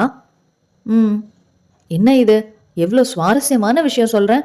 கொஞ்சம் கூட ஆர்வமே இல்லாமல் இருக்கீங்க. அவனை உற்று பார்த்தாள். ஆமாம், என்ன ரஜத், உங்கள் கண்ணெல்லாம் இப்படி சவந்திருக்கு? ஏன்? ராத்திரி சரியா தூங்கல மது. ஏன்? ஏதோ வேண்டாத கனவு. 4 தடவை எந்திரிச்சு தண்ணி குடிச்சிட்டு படுத்துட்டேன். சரி, சட்டு புட்டுன்னு குளிச்சுட்டு கிளம்புங்க. எங்க? எங்கள் வீட்டுக்கு தான். இன்னொரு சந்தர்ப்பத்தில் வர்றேன் மது. ஏன் இப்படி டல்லாக இருக்கீங்க? நீங்கள் போய் குளிச்சுட்டு வந்துட்டா மூடுக்கு வந்துடுவீங்க ரஜத். நான் என்னெல்லாம் பிளான் பண்ணி வச்சுருக்கேன் தெரியுமா? என்ன? காலையில் டிஃபன், மத்தியானம் லஞ்ச், 2ம் என் கையால் நானே சமைச்சு போட நினச்சேன். ஒரு ஒத்திகை கொடுத்தனும். பதில் சொல்லவில்லை ரஜத். போங்க ரஜத், என்னை படுத்துறீங்க. வழக்கமாக இந்த இடத்துல உன் ஒத்திகையில் பெட்ரூம் சமாச்சாரமும் உண்டான்னு கேட்க வேண்டாமா? நான் ஏன்னு சினுங்க வேண்டாமா? அதான் மூடு இல்லைன்னு சொல்கிறேன்ல மது. அரை கதவின் இடுப்பு வழியாக தினசரி வந்து சறுக்கியது. அதை பார்த்ததும் ஆர்வப்பட ரஜத் அவசரமாக கட்டிலிலிருந்து எழுந்து சென்று அதை எடுத்தான். அவசரமாய் புரட்டி ஏதோ செய்தியை தேடினான். எதுவும் இல்லை என்றதில் திருப்தியுற்றான். என்ன தேடினீங்க பேப்பர்ல? ஒன்றும் இல்லை மது. இப்படி உட்காரேன். கட்டிலில் அமர்ந்தாள். என்ன? எதுக்கும் உதவாத பொருளை தூக்கி போடுறோம் இல்லையா? அது மாதிரி எதுக்கும் உதவாத ஒரு மனுஷனை இந்த உலகத்தை விட்டு தூக்கி போடுறது சரியா தப்பா? என்ன கேள்வி இது? சம்மந்தமே இல்லாமல் எனக்கு ஒன்றும் புரியலை. என்ன புரியல இதில்? இப்போ உங்கள் வீட்டில் நீ வளர்க்குறியே ஜூலி, அதுக்கு திடீர்னு வெறி பிடிச்சிட்டா என்ன செய்வேன்? டாக்டர்கிட்ட காட்டுவேன். அதுக்கெல்லாம் கட்டுப்படாமல் வெறி ஜாஸ்தியாக இருக்குது. எந்த நிமிஷமும் அது யாரையும் பாஞ்சு கொதறிடலாம் அப்படின்னு ஒரு சூழ்நிலை உருவானா அப்போ மனசை கல்லாக்கிட்டு கொன்னுற வேண்டியதுதான். அது பாவம் இல்லையா? அந்த பாவம் பார்த்தா நாம பாவம் இல்லையா? அது கடிச்சிட்டா நம்ம செத்துருவோமே. அதனால வெறி பிடிச்ச நாயை கொல்றது ஒரு தற்காப்பு தான். அதே மாதிரி ஒரு வெறி பிடிச்ச மனுஷனை கொல்றதும் சரிதானே மது? நாயும் மனுஷனும் ஒண்ணா? பல சமயம் மனுஷன் நாயை விட கேவலமா நடந்துக்கிறான் மது. ஆனா மனுஷனுக்கு திருந்துறதுக்கு சந்தர்ப்பம் இருக்கே. திருந்தாத ஜென்மங்கள் உண்டே. சரி, எதுக்கு இந்த கேள்வி இப்போ? சொன்னனே, பயங்கரமான கனவு. அந்த கனவுல வெறி பிடிச்ச ஒருத்தன் கொல்லப்படுறான். அதான் குழப்பமான சிந்தனை. சாரி, உன்னையும் அப்செட் பண்ணிட்டேன்ல. கொஞ்சம் இரு, நான் குளிச்சுட்டு வந்துடுறேன். ரஜத் துண்டை எடுத்துக்கொண்டு குளியலறைக்கு சென்றான். ஜன்னல் வழியாக சில்லென்று காற்று வீசத் தொடங்கியது. அத்தியாயம் 7. இன்ஸ்பெக்டர் பிரகாஷ் ஒரு எஃப்ஐஆர் தயார் செய்து கொண்டிருந்த போது பதட்டத்துடன் அவர் எதிரில் வந்து நின்றாள் மாலினி. நிமிர்ந்தார். அவள் தோற்றம் பேனாவை மூட வைத்தது. உட்காருங்க என்று சொல்ல வைத்தது. சார், நேற்று ராத்திரி முழுக்க என் ஹஸ்பண்டை காணோம். எல்லா இடத்துலையும் விசாரிச்சிட்டேன். ஒரு தகவலும் கிடைக்கல. குரல் நடுங்கியது மாலினிக்கு. கொஞ்சம் ரிலாக்ஸ் பண்ணிட்டு விவரமா சொல்லுங்க. முதல்ல உங்க வீடு எங்க இருக்கு? அம்ஜிக்கரையில் சார். நீங்க வந்திருக்கிற ஸ்டேஷன் சரிதான். உங்க ஹஸ்பண்ட் பேர் என்ன? ஷியாம். என்ன செய்றாரு? கொஞ்ச நாள் முந்திரி பருப்பு வாங்கி வெளிநாட்டுக்கு அனுப்பிட்டு இருந்தாரு. இப்ப பண்றதில்ல. ப்ராப்பர்ட்டி இருக்கு சார். ஆனா எங்க குடும்பத்துல பிரச்சனை. என்ன பிரச்சனை? அவர் ஒரு ஆல்கஹாலிக். மதுவுக்கு பயங்கரமான அடிமை. தூங்குற நேரம் போக எப்பவுமே போதையில மிதக்கணும் அவருக்கு. எவ்வளவோ சொல்லியும் திருந்தல. இது சம்பந்தமா எப்பவும் எங்களுக்குள்ள தகராறு வரும். வர வர அவருக்கு என் மேல வெறுப்பு. உன்னை விட்டுட்டு சொல்லாம கொள்ளாம ஒரு நாள் ஓடி போயிட போறேன் பாரு, அப்பதான் எனக்கு நிம்மதின்னு அடிக்கடி அவர் சொல்வாரு. நேற்று சாயங்காலம் 4 மணிக்கு வெளியில போனவர் திரும்பி வரவே இல்லை சார். இந்த நிமிஷம் வரைக்கும் எந்த தகவலும் இல்லை சார். எனக்கு ரொம்ப கவலையா இருக்கு. அவரை கண்டுபிடிச்சு கொடுங்க சார் என்றாள் மாலினி. வழக்கமா எத்தனை மணிக்கு வீடு திரும்புவாரு? 11 மணிக்கு வந்துருவாரு சார். எங்க போவாரு? 3 பாருக்கு வழக்கமா மாறி மாறி போவாரு. என்னதான் குடிச்சாலும் மயக்கம் போட்டு விழுந்து இன்னொருத்தர் கூட்டிட்டு வந்து வீட்டுல விடுற நிலைமைக்கு அவர் போனதே இல்லை. அதே மாதிரி என்ன போதையிலையும் கொஞ்சம் கூட தப்பு செய்யாம அழகா கார் ஓட்டுவார் அவரு. நேத்து கார் எடுத்துட்டு தான் போனாரா? ஆமா சார். அப்ப காரையும் சேர்த்து தேடணும். இது கொஞ்சம் சுலபம் மேடம். நீங்க அப்படி உட்கார்ந்து விவரமா ஒரு புகார் எழுதி கொடுத்துருங்க. மிஸ்டர் ஷியாமோட போட்டோ கொண்டு வந்திருக்கீங்களா? நானும் அவருமா நிக்கிற போட்டோ தான் அவசரத்துல கைக்கு கிடைச்சது. பரவாயில்ல. உங்க புகார்ல உங்க கார் நம்பர், கலர், ஏதாச்சும் தனி அடையாளங்கள் இருந்தா அதையெல்லாம் எழுதுங்க. ஷியாம் வழக்கமா போவார்னு சொன்னீங்களே அந்த பார், அதோட பேரையும் எழுதுங்க. உங்க ரிலேட்டிவ்ஸ், ஃப்ரெண்ட்ஸ் வீட்டில் எல்லாம் விசாரிச்சிட்டீங்களா? ஒருத்தர் பாக்கி விடாம எல்லாரையும் ஃபோன் பண்ணி விசாரிச்சிட்டேன் சார். ரைட்டர் கிட்ட நீங்க புகார் கொடுத்துட்டு போங்க. கொஞ்சம் விசாரிச்சுட்டு உங்களை காண்டாக்ட் பண்றேன். வீட்டில் ஃபோன் இருக்கா? இருக்கு சார். மறக்காம நம்பர் எழுதி கொடுத்துட்டு போங்க. அதற்கு மேல் அவள் விஷயத்தில் மேற்கொண்டு பேச எதுவும் இல்லை என்பது போல் இன்ஸ்பெக்டர் பிரகாஷ் தான் எழுதி கொண்டிருந்த ரிப்போர்ட்டை தொடர ஆரம்பித்தார். மாலினி மற்றொரு நாற்காலிக்கு மாறி கம்ப்ளைண்டை எழுத துவங்கினாள். அவள் போனதும் ஜெய்சீலன் என்று சப் இன்ஸ்பெக்டரை அழைத்து, இதை கொஞ்சம் பாருங்களேன். முதல்ல அந்த கார் நம்பரை டிராஃபிக் டிபார்ட்மெண்ட்டுக்கு கொடுங்க. நேற்று ராத்திரி ஏதாச்சும் ரோடு ஆக்சிடென்ட் உண்டான்னு விசாரிங்க. அப்புறம் அந்த பார்லையும் விசாரிங்க. பாவம், ஷீ இஸ் வரீட் என்றார் பிரகாஷ். ஜெயசீலன் புறப்பட்டார். வானத்தில் மேகங்கள் ஒரே திசையில் நகர்ந்தன. அத்தியாயம் 8. தகவல் கிடைத்த 10வது நிமிடத்தில் இன்ஸ்பெக்டர் பிரகாஷும் சப் இன்ஸ்பெக்டர் ஜெயசீலனும் சென்ட்ரல் ரயில்வே ஸ்டேஷனில் இருந்தார்கள். ஷியாமின் வெள்ளை மாருதி இளைஞனின் தலையில் ஒற்றை நரைமுடி போல தனியாக பளிச்சென்று நின்றிருந்தது. சுற்றிலும் பல கார்கள் அதை அடைகாத்தன. பிரகாஷ் கர்ச்சீஃபை போட்டு காரின் 4 கதவுகளையும் முயற்சித்து பார்த்தார். திறக்க முடியவில்லை. எல்லா பக்கங்களிலும் கருப்பு கலர் பேப்பர் ஒட்டப்பட்டிருந்தது. முன்புற கண்ணாடியில் கண்பதித்து காருக்குள் பார்த்தார். ஷியாம் பக்கத்துல எண்ணூர் இல்லைன்னா அரக்கோணம் வரைக்கும் போயிருக்கணும் ஜெய்சீலன். ஒரு நாள் ட்ரிப்ல போறவங்க இப்படி காரை ராத்திரி முழுக்க பார்க் செஞ்சுட்டு போறதுண்டு. ஆனா எதுக்கு வீட்டுல சொல்லாம போகணும்? வீட்டுல தான் ரப்சர் இருக்கே, நடந்து தவிக்கட்டுமேனு போயிருக்கலாம். ஜெயசீலன் நம்பிக்கைப்படாமல் காரை இன்ச்சாக பார்வையில் நனைத்தார். முகர்ந்து பார்த்தார். பிரகாஷ் கொஞ்சம் தள்ளி பார்க்கிங் சீட்டு போடுவதற்காக நின்று கொண்டிருந்தவனை சைகை காட்டி அழைத்தார். வந்தான். இந்த வண்டி எவ்வளோ நேரமா இந்த இடத்துல பார்க் ஆயிருக்குன்னு தெரியுமா? நேற்று ராத்திரி 11 மணிலேருந்து நிக்குது சார். வந்த ஆளு பார்க்கிங் சீட்டு போடல. திரும்ப வண்டி எடுக்க வர்றப்ப போட்டுக்கலான்னு நான் கார் நம்பரை மட்டும் நோட் பண்ணி வச்சுட்டேன். ராத்திரி பூரா அந்த ஆளு காரை எடுக்க வரவே இல்லை சார். நீ எங்க குறிச்சு வச்சிருக்க? காமி. அவன் சிறிய பாக்கெட் நோட்டை புரட்டி காட்ட அதில் வரிசையாக நிறைய கார் எண்களும் அவற்றுக்கு அருகில் நேரமும் குறிக்கப்பட்டு எண்கள் சுழிக்கப்பட்டிருந்தன. ஷியாமின் கார் எண் மட்டும் சுழிக்கப்படவில்லை. அந்த கார் எண்ணுக்கு நேராக 11:05 என்று நேரம் எழுதப்பட்டிருந்தது. உன் பேர் என்ன? சோழராஜன் சார். உனக்கு அந்த ஆளு ஞாபகம் இருக்கா?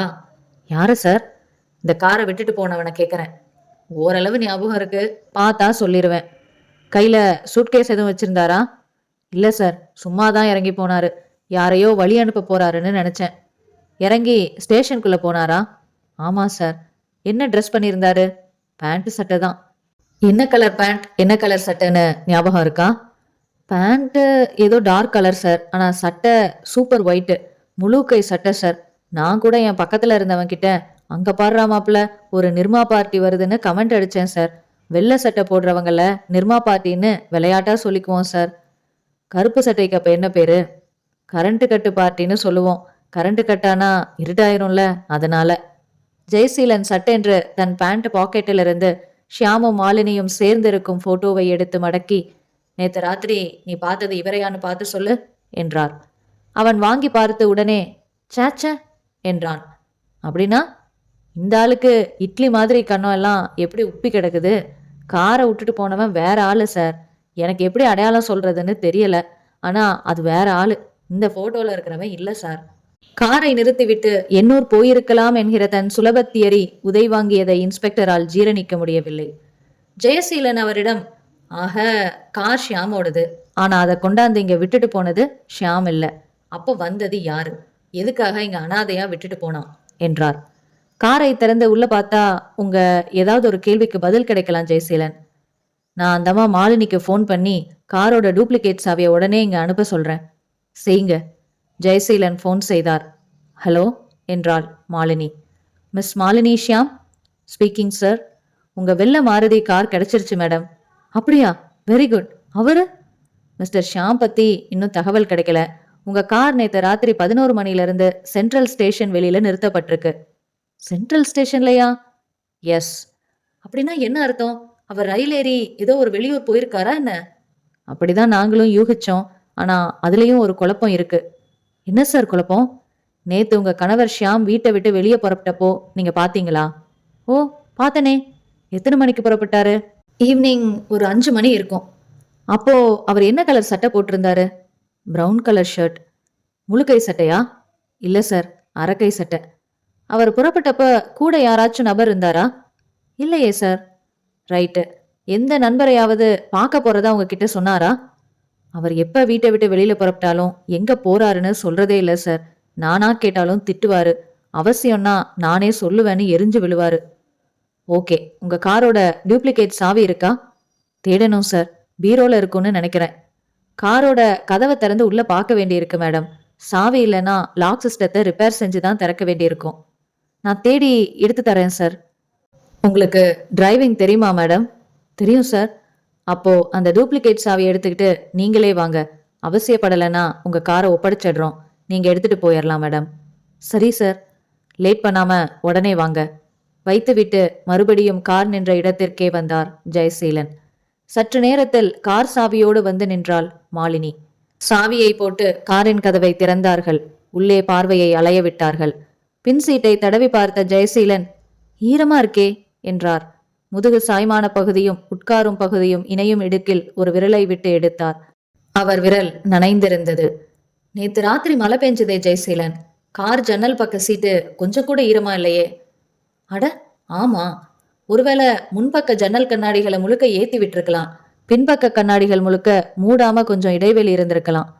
ஜெயசீலன் டிக்கியிலிருந்து அந்த காலியான பெட்ரோல் கேனை எடுத்து பார்த்தார். அந்த கேனின் அடிப்பகுதியில் கொஞ்சமாக திரவம் இருந்தது. கேன் மூடப்படாமல் மூடி தனியாக இருந்தது. ஜெயசீலன் அந்த கேனின் அடியில் இருந்ததை கொஞ்சமாக தன் உள்ளங்கையில் கவிழ்த்து முகர்ந்து பார்த்தார். என்ன பாக்குறீங்க ஜெயசீலன்? இந்த பெட்ரோல் கேன் திறந்திருக்கு சார். உள்ள பெட்ரோல் இல்லாததால மூடாம வச்சிருக்கலாம்.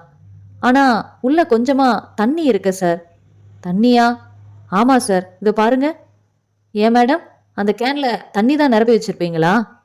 இல்ல சார், அது பெட்ரோல் கேன் தான். வெளியூர் போறப்ப 10 லிட்டர் பெட்ரோல் அதுல வாங்கி வச்சுட்டு போவோம். குடிக்கிறதுக்காக எப்பவும் மினரல் வாட்டர் தான் சார் யூஸ் பண்ணுவோம். அப்போ இந்த பெட்ரோல் கேன்ல ஏன் தண்ணி வந்துச்சு? ஜெயசீலன் இன்ஸ்பெக்டரின் கேள்விக்கு பதிலளிக்காமல் பின் சீட்டின் கீழே கால் வைக்கும் மேட் பகுதியில் உன்னிப்பாக பார்த்தவர் ஒரு சொட்டு இரத்த புள்ளியை பார்த்து விட்டார். உடனே அந்த மேட்டை மட்டும் தனியாக கையில் எடுத்து இன்ஸ்பெக்டரிடம் காட்டி, இது என்னன்னு உங்களால புரிஞ்சுக்க முடியும்னு நினைக்கிறேன் சார் என்றார். பார்த்ததுமே புரிந்து கொண்ட பிரகாஷின் விழிகள் விரிந்தன. அப்படின்னா பெட்ரோல் கேன்ல தண்ணி எடுத்து பின் சீட் ரொம்ப கவனமா கழுவப்பட்டிருக்கு. என்னதான் பார்த்து பார்த்து கழுவியும் இந்த புள்ளி விடுபட்டு போயிருச்சு சார். என்ன சார் புள்ளி அது? என்ன யோசிக்கிறீங்க நீங்க என்றாள் மாலினி பரபரப்பாக. ஒன்றும் இல்லை மேடம், நீங்க வீட்டுக்கு டாக்ஸியோ இல்லை ஆட்டோவோ பிடிச்சு போயிருங்க. இந்த காருக்குள்ள ஃபாரன்சிக் டிபார்ட்மெண்ட்டுக்கு நிறைய வேலை இருக்கு. கைரேகைகள் எடுக்க வேண்டியிருக்கு. எங்க வேலைகள் முடிஞ்சதும் காரை ஒப்படைச்சிடுறோம். காரை விடுங்க சார், அவருக்கு என்ன ஆச்சு? நீங்க யோசிக்கிறத பார்த்தா எனக்கு பயமா இருக்கு. ஆரம்ப சந்தேகங்களை வச்சுக்கிட்டு எந்த முடிவுக்கும் இப்ப வர முடியாது மேடம். நீங்க மனசை போட்டு குழப்பிக்காம வீட்டுக்கு போங்க. ஜெயசீலன் அவளை சமாதானப்படுத்தி ஆட்டோவில் ஏற்றி அனுப்பி வைத்துவிட்டு போலீஸ் நாயை வரவழைப்பதற்கான ஏற்பாடுகளில் இறங்கினார். அத்தியாயம் 9. ஜீப்பை விட்டு இறங்கி உள்ளே நடந்தார் ஜெயசீலன். தடவியல் பிரிவு என்று போட்டிருந்த மாடி பகுதிக்கு வந்தார். அங்கே இன்ஸ்பெக்டர் ரேங்கில் இருந்த தேவராஜின் அறைக்குள் வந்தார். ஜன்னல்களுக்கு பச்சை தட்டி தொங்க விடப்பட்டிருந்தது. ஒரு சீசாவுக்குள் இருந்து புறப்பட்டிருந்த மணி பிளான்ட் கம்பியின் மேல் பின்னலிட்டிருந்தது. மின் விசிறி அழுக்காயிருந்தது. குப்பை தொட்டி வழிந்தது. கட்டிடத்தின் ஏதோ ஒரு பகுதியில் சில வினாடிகள் இடைவெளிகளில் டெலபோன்கள் ஒலித்து கொண்டிருந்தன. வாங்க ஜெயசீலன், உட்காருங்க. நான் கொடுத்த ஒர்க்ஸ் எல்லாம் முடிஞ்சிருச்சா சார்? ஆச்சே என்ற ஒரு ஃபைலை எடுத்து வைத்துக்கொண்டு, ரிப்போர்ட் டைப் ஆயிட்டு இருக்கு, இப்போ வந்துடும். மேனுவல் காப்பி இருக்கு, கேளுங்க. உங்க சந்தேகம் என்ன? பதில் சொல்றேன். அந்த மேட்ல இருந்த சிகப்பு புள்ளி அது மனுஷ ரத்தம் தான். அதோட தன்மையை வச்சு அந்த ரத்தத்துக்கு சொந்தக்காரனுக்கு ஏதாவது விபரீதம் நடந்திருந்தா எப்போ நடந்திருக்கலான்னு உத்தேச சம்பவ நேரம் கேட்டிருந்தேனே. அதோட உரைத்தன்மையை வச்சு பார்த்ததுல நேற்று ராத்திரி 7 இல்லைன்னா 7:30 மணி சுமாருக்கு ரத்தம் உடலை விட்டு வெளியில வர்றதுக்கான சம்பவங்கள் நிகழ்ந்திருக்கலாம். அது விபத்தாவும் இருக்கலாம், திட்டமிட்டு நடத்தப்பட்ட விபரீதமாகவும் இருக்கலாம். ஷியாமை பத்தி 2 நாளா எந்த தகவலும் இல்லை. அதனால நாங்க விபரீதத்தை தான் சிந்திக்கிறோம். சிச்சுவேஷன் தான் நேற்று உங்க கூட டிஸ்கஸ் செஞ்சேனே. இப்ப எங்க யூகம் என்னன்னா, ஷியாம அந்த வெள்ளை சட்டைக்காரன் கார்ல வச்சு கொலை செஞ்சிருக்கலாம். பாடியை எங்கேயோ எப்படியோ டிஸ்போஸ் பண்ணிட்டு காரை கழுவிட்டு சென்ட்ரல்ல நிறுத்திட்டு கூலா போயிட்டான். ஒழுங்கா கழுவாததால மாட்டிக்க போறான், ரைட்? முதல்ல எல்லாம் ஊர்ஜிதம் செய்யணும் சார். எங்க யூகத்துக்கு ஆதாரம் வேணுமே. பாடி கிடைக்கணும், வெப்பன்ஸ் கிடைக்கணும், அப்புறம் ஆளை பிடிக்கணும். அப்புறம் பெட்ரோல் கேன்ல மிச்சம் இருந்த தண்ணியை சோதனை செய்ய சொல்லியிருந்தேனே, அது என்னாச்சு? அது குளத்துல தேங்கியுள்ள தண்ணி, கொஞ்சம் பாசி பிடிச்ச குளம். இன்னொரு முக்கியமான பாயிண்ட், தோல் பதனிடும் ஏதோ ஒரு தொழிற்சாலையோட கழிவுகள் அந்த குளத்துல கலந்துருக்கு. வாட்டர்ல உள்ள கண்டாமினேஷனை வச்சு இதெல்லாம் நான் சொல்றேன். ஒன்று சொல்றேன் சார், சென்னையில தோல் பதனிடும் தொழிற்சாலைக்கு பக்கத்துல இருக்கிற குளங்கள் எத்தனைன்னு பார்க்கறேன். ஒவ்வொரு குளத்துல இருந்தும் வாட்டர் சாம்பிள் கலெக்ட் பண்ணி தரேன். எதோட மேட்ச் ஆகுதுன்னு பார்த்துட்டா அவன் காரை கழுவின குளத்தை கண்டுபிடிச்சிடலாம். அடுத்த ஸ்டெப்புக்கு அந்த குளத்துல ஏதாச்சும் வழி கிடைக்கலாம் இல்லையா? கில்லாடியான ஆளு தாங்க நீங்க. Go ahead. ஒரு ஆள் செத்துட்டானா இருக்கானான்னு தெரிஞ்சுக்கவே இத்தனை அல்லாடுறீங்களே. ஜெயசீலன் புன்னகைத்தார் அமைதியாக. அத்தியாயம் 10. எதுக்கு ஜெயசீலன் சிரிக்கிறீங்க என்றார் இன்ஸ்பெக்டர் பிரகாஷ். ஷியாம் கொலை செய்யப்பட்டிருக்கலான்னு நீங்க நினைக்கிறீங்களா ஜெயசீலன்னு நீங்க கேட்டதும் சிரிப்பு வந்துருச்சு சார். ஒரு விபரீதம் நடந்திருக்குன்னு ரொம்ப தெளிவா தெரியுதே சார். கார்ல ரத்த துளி, பின் சீட்டை ஒரு குளத்துல கழுவி இருக்கான். மர்மமான முறையில சென்ட்ரல் ஸ்டேஷன்ல காரை நிறுத்திட்டு போயிருக்கான். ஷியாம் பத்தி எந்த தகவலும் இல்லை. இந்த சூழ்நிலையில ஷியாம் கொலை செய்யப்பட்டு அவரோட பாடி சாமர்த்தியமா டிஸ்போஸ் செய்யப்பட்டிருக்கணும்னு ஸ்ட்ராங்கா யூகம் வருதே சார். ரைட்டு. அந்த காரை கொண்டு வந்து நிறுத்திட்டு போன வெள்ளை சட்டைக்காரனை பத்தி ஏதாவது தகவல் கிடைச்சதா? இல்லை சார். மேற்கொண்டு எந்த ரூட்ல இந்த கேஸை தொடரலான்னு நினைக்கிறீங்க ஜெயசீலன்? அவன் காரை கழுவுனது ஒரு குளம்னு தெரிய வந்திருக்கு சார். அந்த குளத்து தண்ணி கொஞ்சம் பெட்ரோல் கேன்ல இருந்தது, நல்லதா போச்சு. அதை வச்சு ஆராய்ச்சி செஞ்சு கொடுத்துருக்கிற ரிப்போர்ட் படி பாசி பிடிச்ச அந்த குளத்துக்கு பக்கத்துல தோல் பதனிடுற யூனிட் ஒன்று இயங்கிட்டு இருக்கணும் சார். சென்னையில 3 இடத்துல அந்த மாதிரி யூனிட்ஸ் இருக்கு. அதுக்கு பக்கத்துல குளங்கள் இருக்கு. அந்த 3 குளத்துல இருந்தும் தண்ணி சாம்பிள் எடுத்து அனுப்பி வச்சிருக்கேன். பெட்ரோல் கேன்ல உள்ள தண்ணி எந்த சாம்பிளோட மேட்ச் ஆகுதுன்னு பார்க்க சொல்லியிருக்கேன். அவர் சொல்லி கொண்டிருக்கும் போது டெலஃபோன் ஒலித்து, hello inspector Jayaseelan please. Jayaseelan தான் பேசுகிறேன். நான் ஃபாரன்சிக் லேப்ல இருந்து தேவராஜ் பேசுகிறேன். சொல்லுங்க சார். 3 வாட்டர் சாம்பிள் அனுப்பிச்சிருந்தீங்க இல்லையா? ஆமாம். அதில் சாம்பிள் பியோட பெட்ரோல் கேன்ல இருந்து வாட்டர் பர்ஃபெக்டாக மேட்ச் ஆகுது. சாம்பிள் பி எந்த குளத்துலேருந்து எடுத்தீங்களோ அந்த குளத்து தண்ணியில் தான் கார் கழுவப்பட்டிருக்கு. Thank you very much sir. Jayaseelan ஃபோனை வைத்தார். சார், அந்த எதிர்பார்த்த ரிப்போர்ட் வந்துருச்சு. சாம்பிள் பி பெட்ரோல் கேன் தண்ணியோட மேட்ச் ஆகுதான் என்றார். அந்த சாம்பிள் எந்த குளத்துலேருந்து எடுத்தீங்க? ஓல்டு மகாபலிபுரம் ரோட்டில் ஷோலிங்கபுரத்துக்கு முன்னாடி ஒரு தோல் பதனிடும் ஃபேக்ட்ரி இருக்குது சார். அதுக்கு பக்கத்துல இருந்து எடுத்தது சார். சென்ட்ரல் ஸ்டேஷன் இருக்கிறது நார்த் சென்னை, கார் கழுவப்பட்டிருக்கிறது சவுத் சென்னை, ஷியாமோட வீடு இருக்கிறது அம்ஜிக்கரை. இன்னொரு எக்ஸ்ட்ரீம் எண்ட் எப்படி முடிச்சு போடுறது? முதல்ல ஷோலிங்கபுரம் பக்கத்தில் இருக்கிற அந்த குளத்துக்கு போய் பார்க்கலாம் சார். ரைட். அரை மணி நேரத்தில் அங்கே இருந்தார்கள். குளம் முக்கிய சாலையை விட்டு சரிந்து கீழே இருந்தது. கலங்கலாக இருந்தது. நாற்றம் எடுத்தது. கரையில் சில எருமை மாடுகள் மேய்ந்து கொண்டிருந்தன. இந்த 2 நாள்ல சிட்டியில் அடையாளம் தெரியாம எந்த பாடியும் கண்டெடுக்கப்படலை ஜெயசீலன். ஒரு டெட் பாடியை எப்படியெல்லாம் டிஸ்போஸ் பண்ண முடியும்னு சொல்லுங்க பார்க்கலாம். 1000 வழி இருக்கு சார். கடல்ல வீசலாம், மிதந்து வந்துருமே. பூமியில புதைச்சிடலாம், பாதாள சாக்கடையில போட்டுடலாம், குப்பையோடு குப்பையா எரிச்சிடலாம் என்று திரும்பி ஜெயசீலன் பார்வை தூரத்தில் மலைமலையாய் குவிந்திருந்த குப்பை மேடுகளின் மேல் நிலைத்தது. கொஞ்சம் இருங்க சார். கான்ஸ்டபிள் பக்கம் திரும்பி, ஜூலியை ஜீப்ல இருந்து இறக்கி அந்த குப்பமேட்டு பகுதிக்கு கொண்டு வாங்க என்றார். ஜூலி அதன் ட்ரெயினருடன் ஜீப்பை விட்டு இறங்கியது. பாய்ச்சலாக ஓடி வந்தது. குப்பை மேடுகளின் மேல் தாவி ஏறியது. ஒரு சரிவில் இறங்கி 2 முன்னங்கால்களையும் பரபரவென்று தோண்டி காட்டியது. அடுத்து 2 கான்ஸ்டபிள்கள் முகத்தில் கர்ச்சீஃப் கட்டிக்கொண்டு மண்வெட்டிகளுடன் காரியத்தில் இறங்கினார்கள். 3 அடி ஆழத்திலேயே கிடைத்து விட்டது ஷியாமின் பிணம். ஜெயசீலன் மூக்கை பொத்திக் கொண்டார். மெயின் ரோட்டில் பஸ்ஸுகள் தேங்கி சின்னதாக டிராஃபிக் ஜாம் ஆகி எல்லா முகங்களும் ஒரு பிணம் ஸ்ட்ரெச்சரில் வைத்து ஆம்புலன்ஸில் ஏற்றப்படுவதை வேடிக்கை பார்க்க சாலையில் படபடக்கும் இதயத்துடன் நின்றிருந்த ரஜத் எதிர்பட்டவனை கேட்டான். என்னப்பா அங்க கூட்டம்? அந்த குப்பமேட்டில் யாரையோ கொலை செஞ்சு புதைச்சிருக்கானுங்க சார். பணத்தை போலீஸ் எடுத்துட்டு இருக்காங்க. உதட்டிலிருந்து நழுவ போன சிகரெட்டை சுதாரித்து பிடித்தான் ரஜத். மக்கள் கூட்டம் கலைந்து கொண்டிருந்தது. அத்தியாயம் 11. மயானம் வரை கூட வந்தவர்களில் முக்கியமான உறவினர்களும் நண்பர்களும் மட்டுமே புதிதாக போடப்பட்ட திடீர் பந்தலின் அடியில் நாற்காலிகளில் அமர்ந்திருந்தார்கள். அழுது அழுது கண்கள் சிவந்த மாலினி இனி கண்ணீர் இருப்பில்லாத நிலையில் வெறித்த பார்வையுடன் சோஃபாவில் சாய்ந்திருந்தாள். எக்ஸ்கியூஸ் மீ மேடம் என்றார் எதிரே அமர்ந்திருந்த ஜெயசீலன். சொல்லுங்க சார். உங்க ஒத்துழைப்பு இல்லாம மேற்கொண்டு நாங்க எந்த ஸ்டெப்பும் எடுக்க முடியாத நிலையில இருக்கோம். அவரை உயிரோடு கண்டுபிடிச்சு கொடுப்பீங்கன்னு நம்பி உங்க டிபார்ட்மெண்ட்டுக்கு வந்தனே சார் என்று விம்மினாள். மன்னிக்கணுங்க, போஸ்ட்மார்ட்டம் ரிப்போர்ட் படி உங்க கணவர் ஈவினிங் 7:30 மணி சுமாருக்கு கொலை செய்யப்பட்டிருக்காரு. நீங்க எங்க கிட்ட காணோன்னு கம்ப்ளைண்ட் கொடுத்தது மறுநாள் காலையில தான். ஸோ நீங்க எங்க டிபார்ட்மெண்ட்டுக்கு வந்த சமயத்துல உங்க கணவர் உயிரோடு இல்லை. அவர் இப்ப பிசினஸ் செய்யல, ஃப்ரெண்ட்ஸும் கிடையாது. அவர் வழக்கமா குடிக்கிறதுக்காக போற பார்கள்ல விசாரிச்சப்பவும் சமீபத்துல யாரோடையும் தகராறு எதுவும் ஏற்படலைன்னு சொல்றாங்க. தனியா ஒரு மேஜையில உட்காந்து யாரோடவும் பேசாம குடிச்சிட்டு போயிருவாருன்னு ஷியாம பத்தி சொல்றாங்க.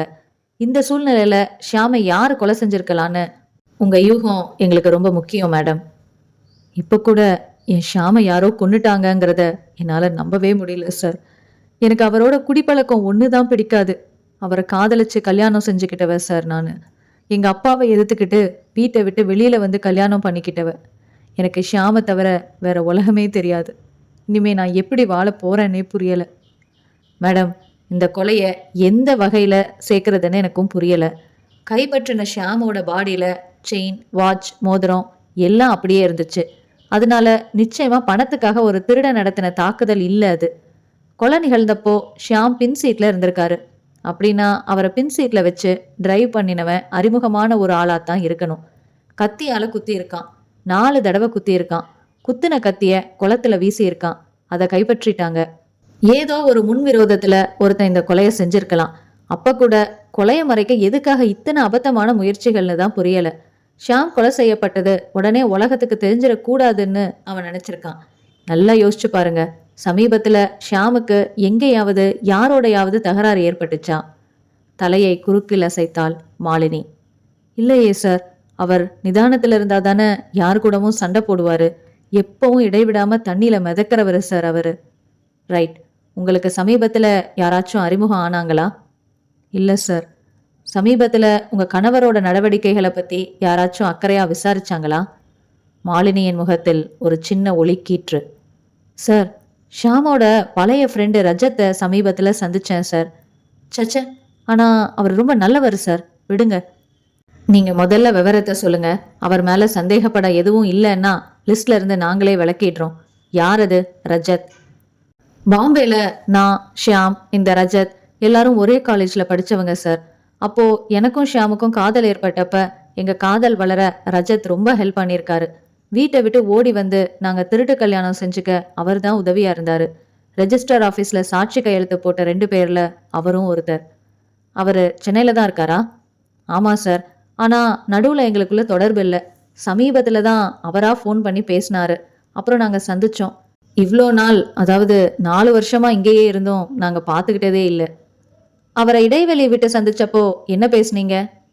எனக்கு எல்லா வசதி இருந்தும் மனசுக்கு பிடிச்ச கணவர் அமைஞ்சும் அவர் குடிப்பழக்கத்துக்கு அடிமையா இருக்கிறது ஒண்ணுதான் பெரிய குறையா இருக்கு. நான் எவ்வளவோ முயற்சி செஞ்சு பார்த்தோம், திருத்த முடியல. முடிஞ்சா நீங்களாவது உங்க ஃப்ரெண்டு கிட்ட சொல்லி அவரை திருத்துங்கன்னு சொன்னேன். எனக்கு ஆறுதல் சொன்னாரு, முயற்சி செய்யறேன்னு சொன்னாரு. அவர் சென்னையில எங்க இருக்காரு? புரசைவாக்கத்துல ஒரு ரூம் எடுத்து தங்கி இருக்கிறதா சொன்னாரு. நான் போனதில்லை. என்ன பண்றாரு அவரு? ஏதோ மருந்து தயாரிக்கிற கம்பெனில வேலை பார்க்கறதா சொன்னாரு. எங்க இருக்கு அவரோட ஆஃபீஸ்? சோழிங்கபுரத்துல. ஜெயசீலன் விழிகள் விரிந்தன. எங்கன்னு சொன்னீங்க? சோழிங்கபுரம்னு சொன்னேன். அதுக்கு பக்கத்துல இருந்து தாங்க ஷியாமோட பணத்தை எடுத்தோம். உங்க நண்பருக்கு கார் டிரைவிங் தெரியுமா? தெரியும்னு தான் ஞாபகம். அவரை அனாவசியமா நீங்க சந்தேகப்பட தேவையில்லை சார். என் மேல அக்கறை உள்ள ஒரு நல்ல மனுஷன், வெல்விஷர். அவளையே சில வினாடிகள் உன்னிப்பாக பார்த்தார் ஜெயசீலன். நான் கேட்குற ஒரு தர்ம சங்கடமான கேள்விக்கு மறைக்காம உண்மையா சொல்ல முடியுமா? என்ன சார்? ஷியாம், நீங்க, அந்த ரஜத் 3 பேரும் பாம்பேல ஒரே காலேஜ்ல படிச்சதா சொன்னீங்க. ரஜத் உங்ககிட்ட நட்பு ரீதியா மட்டும்தான் பழகினாரா, இல்ல அவர் மனசுலயும் உங்க மேல ரகசியமா ஏதாச்சும் காதல் இருந்துச்சா? சில வினாடிகள் மௌனமாக இருந்தாள் மாலினி. சொல்லுங்க மேடம். ஷியாமே போயிட்டாரு. இப்போ எனக்குள்ளேயே சத்தியம் செஞ்சுக்கிட்ட ஒரு ரகசியத்தை எதுக்காக சொல்லணும்னு யோசிக்கிறேன். நீங்க மனம் திறந்து பேசினாதான் குற்றவாளியை நாங்க பிடிக்க முடியும் மேடம். சார், எனக்கும் ஷியாமுக்கும் கல்யாணம் ஆனப்புறம் ஒரு தடவை நான் ரஜத்தை சந்திக்க போயிருந்தேன். அப்போ எதேச்சையா அவரோட டைரியை படிக்கிற சந்தர்ப்பம் அமைஞ்சு போச்சு. படிச்சனா வேர்த்து போயிட்டேன். அதுல என்னை பத்தி காதல் கவிதைகள் எழுதி வச்சிருந்தாரு. என்னை மானசீகமா நேசிக்கிறதாகவும் ஷியாம் நேசிக்கிறது தெரிஞ்சதும் விட்டு கொடுத்துட்டதாகவும் இனி நட்பு மட்டும்தான் தொடரணும்னு டீசெண்டா எழுதியிருந்தாரு. நான் எடுத்த இடத்துலயே டைரியை வச்சுட்டு சத்தம் இல்லாம வந்துட்டேன். அதுக்கப்புறம் அவரை பார்க்குறப்ப எல்லாம் எனக்கு ஒரு இரக்கமும் மரியாதையும் வந்துடும். டைரியில எழுதியிருந்தவாறே ரஜத் இன்னைக்கு வரைக்கும் ஒரு டீசெண்டான நண்பராக தான் பழகிட்டு இருக்காரு.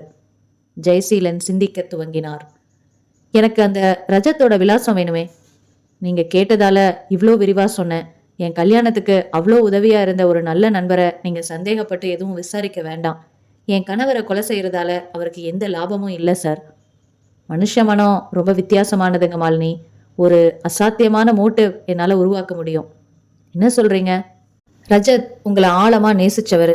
தன்னோட நண்பனுக்காக தன்னோட காதலை தியாகம் செஞ்சு தன்னோட உணர்ச்சிகளை உள்ளுக்குள்ளேயே ரகசியமா புதைச்சுக்கிட்டவர். ஒரு இடைவெளிக்கு அப்புறம் நீங்க அவரை சந்திக்கிறீங்க. ஷியாம் இப்போ பழைய ஷியாமா இல்லைங்கிறத சொல்றீங்க. அவரோட குடிப்பழக்கத்தால உங்க குடும்ப வாழ்க்கை நிம்மதி இல்லாம போயிட்டதை புலம்புறீங்க. ரஜத் உங்களுக்கு ஆறுதல் சொல்றாரு. அதே சமயம் ரஜத்தோட உள் மனசு எப்படி புலம்புன்னு யோசிச்சு பாருங்க. இவன் நல்லா சந்தோஷமா வச்சுப்பான்னு தானே என் காதலியை விட்டு கொடுத்தேன். மாலினியோட அருமை தெரியாம இப்படி அவளை வருத்தப்பட வைக்கிறானே, இவன் எல்லாம் ஒரு மனுஷனா? இந்த ரீதியில ஷியாம் மேல ஒரு வெறுப்பு அர்ச்சனை உள்ளுக்குள்ள நடந்துகிட்டு தானே இருக்கு. அந்த வெறுப்பு ஒரு எல்லையில கொலை திட்டமா உருவெடுத்திருக்கலாம். ஷியாமால நம்ம மாலினிக்கு இப்ப எந்த சந்தோஷமும் இல்லை. அதனால ஷியாமை கொன்னுட்டாதான் மாலினிக்கு நிம்மதின்னு ரஜத் மனசுல ஒரு தீர்மானம் உருவாகி இருக்கலாம். அதனால ஏன் அந்த ரஜத் திட்டம் போட்டு இந்த கொலையை செஞ்சிருக்க கூடாது? சோழிங்கபுரத்துல அவரோட ஆபீஸ் இருக்கிறதால அந்த திறந்தவெளி குப்பை தொட்டிய அவர் அடிக்கடி பார்த்திருக்கலாம். பிணத்தை மறைக்கிறதுன்னு முடிவு செஞ்சப்புறம் தனக்கு அறிமுகமான ஒரு இடம்தான் யோசனைக்கு வரும் மேடம். நீங்க சொல்ற கற்பனை பொருத்தமா தான் இருக்கு. ஆனா ரஜத்தை என் மனசு சந்தேகப்பட விரும்பல சார். நீங்க அட்ரஸை மட்டும் கொடுங்க மேடம். தயக்கத்துடன் அவன் விலாசம் கொடுத்தாள் மாலினி. இப்ப நீங்க சொன்னதெல்லாம் யூகங்கள் தானே. இந்த கொலையோட ரஜத்தை சம்பந்தப்படுத்துற விதமா வேற ஏதாவது தடயங்கள் உங்களுக்கு கிடைச்சிருக்கா? காருக்குள்ள நிறைய கைரேகைகளை எடுத்திருக்கோம். ரஜத்தோட கைரேகை அதுல ஏதாவது ஒரு ரேகையோட மேட்ச் ஆகலாம். சென்ட்ரல் ஸ்டேஷன்ல பார்க்கிங் சீட்டு போடுற ஒருத்தன் காரை நிறுத்திட்டு போன வெள்ளை சட்டைக்காரனை அடையாளம் காட்ட தயாரா இருக்கான். இப்ப ரஜத் விலாசத்துக்கு அவனையும் கூட்டிக்கிட்டு தான் நான் போக போறேன். தான் பார்த்தது அவன்தான்னு அந்த பையன் சொல்லிட்டா அதுக்கப்புறம் ரஜத் கிட்ட இருந்து உண்மைகளை வரவழைக்கிறது பெரிய விஷயமே இல்லை என்றார் ஜெயசீலன். அந்த குரலில் அசாத்தியமான உறுதி இருந்தது. அத்தியாயம் 12. என்ன சொல்றீங்க ரஜத் என்றாள் மதுமிதா நம்ப முடியாமல். திறந்து வைத்திருந்த தனது பெட்டியில் அவசரமாக துணிகளை அள்ளி வைத்து கொண்டிருந்த ரஜத், மதுமிதா, இப்போ உனக்கு விவரமா எதுவும் சொல்ல சந்தர்ப்பம் இல்லை. எவ்வளோ சீக்கிரம் முடியுமோ அவ்வளோ சீக்கிரம் இந்த ஊரை விட்டு நான் புறப்பட்டாகணும் என்றான். அதான் ஏன்னு கேட்குறேன். ஒரு சிக்கல்ல மாட்டியிருக்கேன் மது. நான் எங்க போறேன்னு எனக்கே தெரியல. ஆனா இங்க இருக்க முடியாது. கொஞ்ச நாள் கழிச்சு நானே உன்னை தொடர்பு கொள்றேன். அப்போ நீ என் மேல நம்பிக்கை இருந்தா புறப்பட்டு வா. கல்யாணம் செஞ்சுக்கிட்டு குடும்பம் நடத்தலாம். இப்ப கேள்விகள் கேட்டு என் நேரத்தை வேஸ்ட் பண்ணாத. சூட்கேஸை மூடினான். பூட்டி சாவியை எடுத்து கொண்டான். அவனுடைய அவசர செய்கைகளை அதிசயமாக பார்த்து கொண்டிருந்தாள் மதுமிதா. ஷூ அணிந்த ரஜத் சூட்கேஸை கையில் எடுத்துக்கொண்டு வாசலுக்கு நடக்க குறுக்கே கை நீட்டி நின்றாள் மதுமிதா. எனக்கு விளக்கம் சொல்லாம நீங்க போகக்கூடாது ரஜத். ஏன் இப்படி திருட மாதிரி ஓட பாக்குறீங்க? யாருக்காக பயந்து இப்படி ஓடுறீங்க? என்ன உங்க சிக்கல் சொல்லுங்க. மது, என் நிலைமை உனக்கு புரியாது. விவரமா சொல்ல இப்ப நேரம் இல்லை.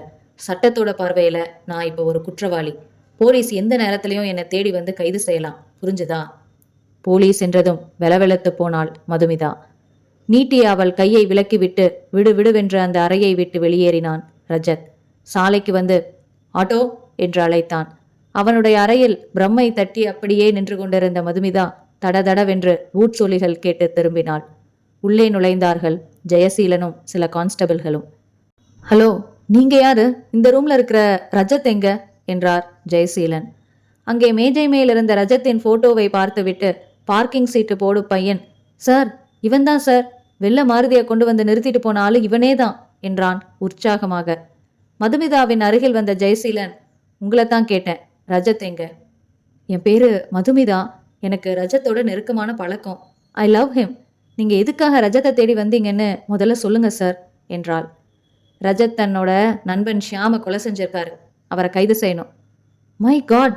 நெற்றியை பிடித்து கொண்டாள். ரஜத் எங்க போயிருக்காருன்னு உங்களுக்கு தெரிஞ்சே ஆகணும். சொல்லுங்க, எங்க ரஜத்?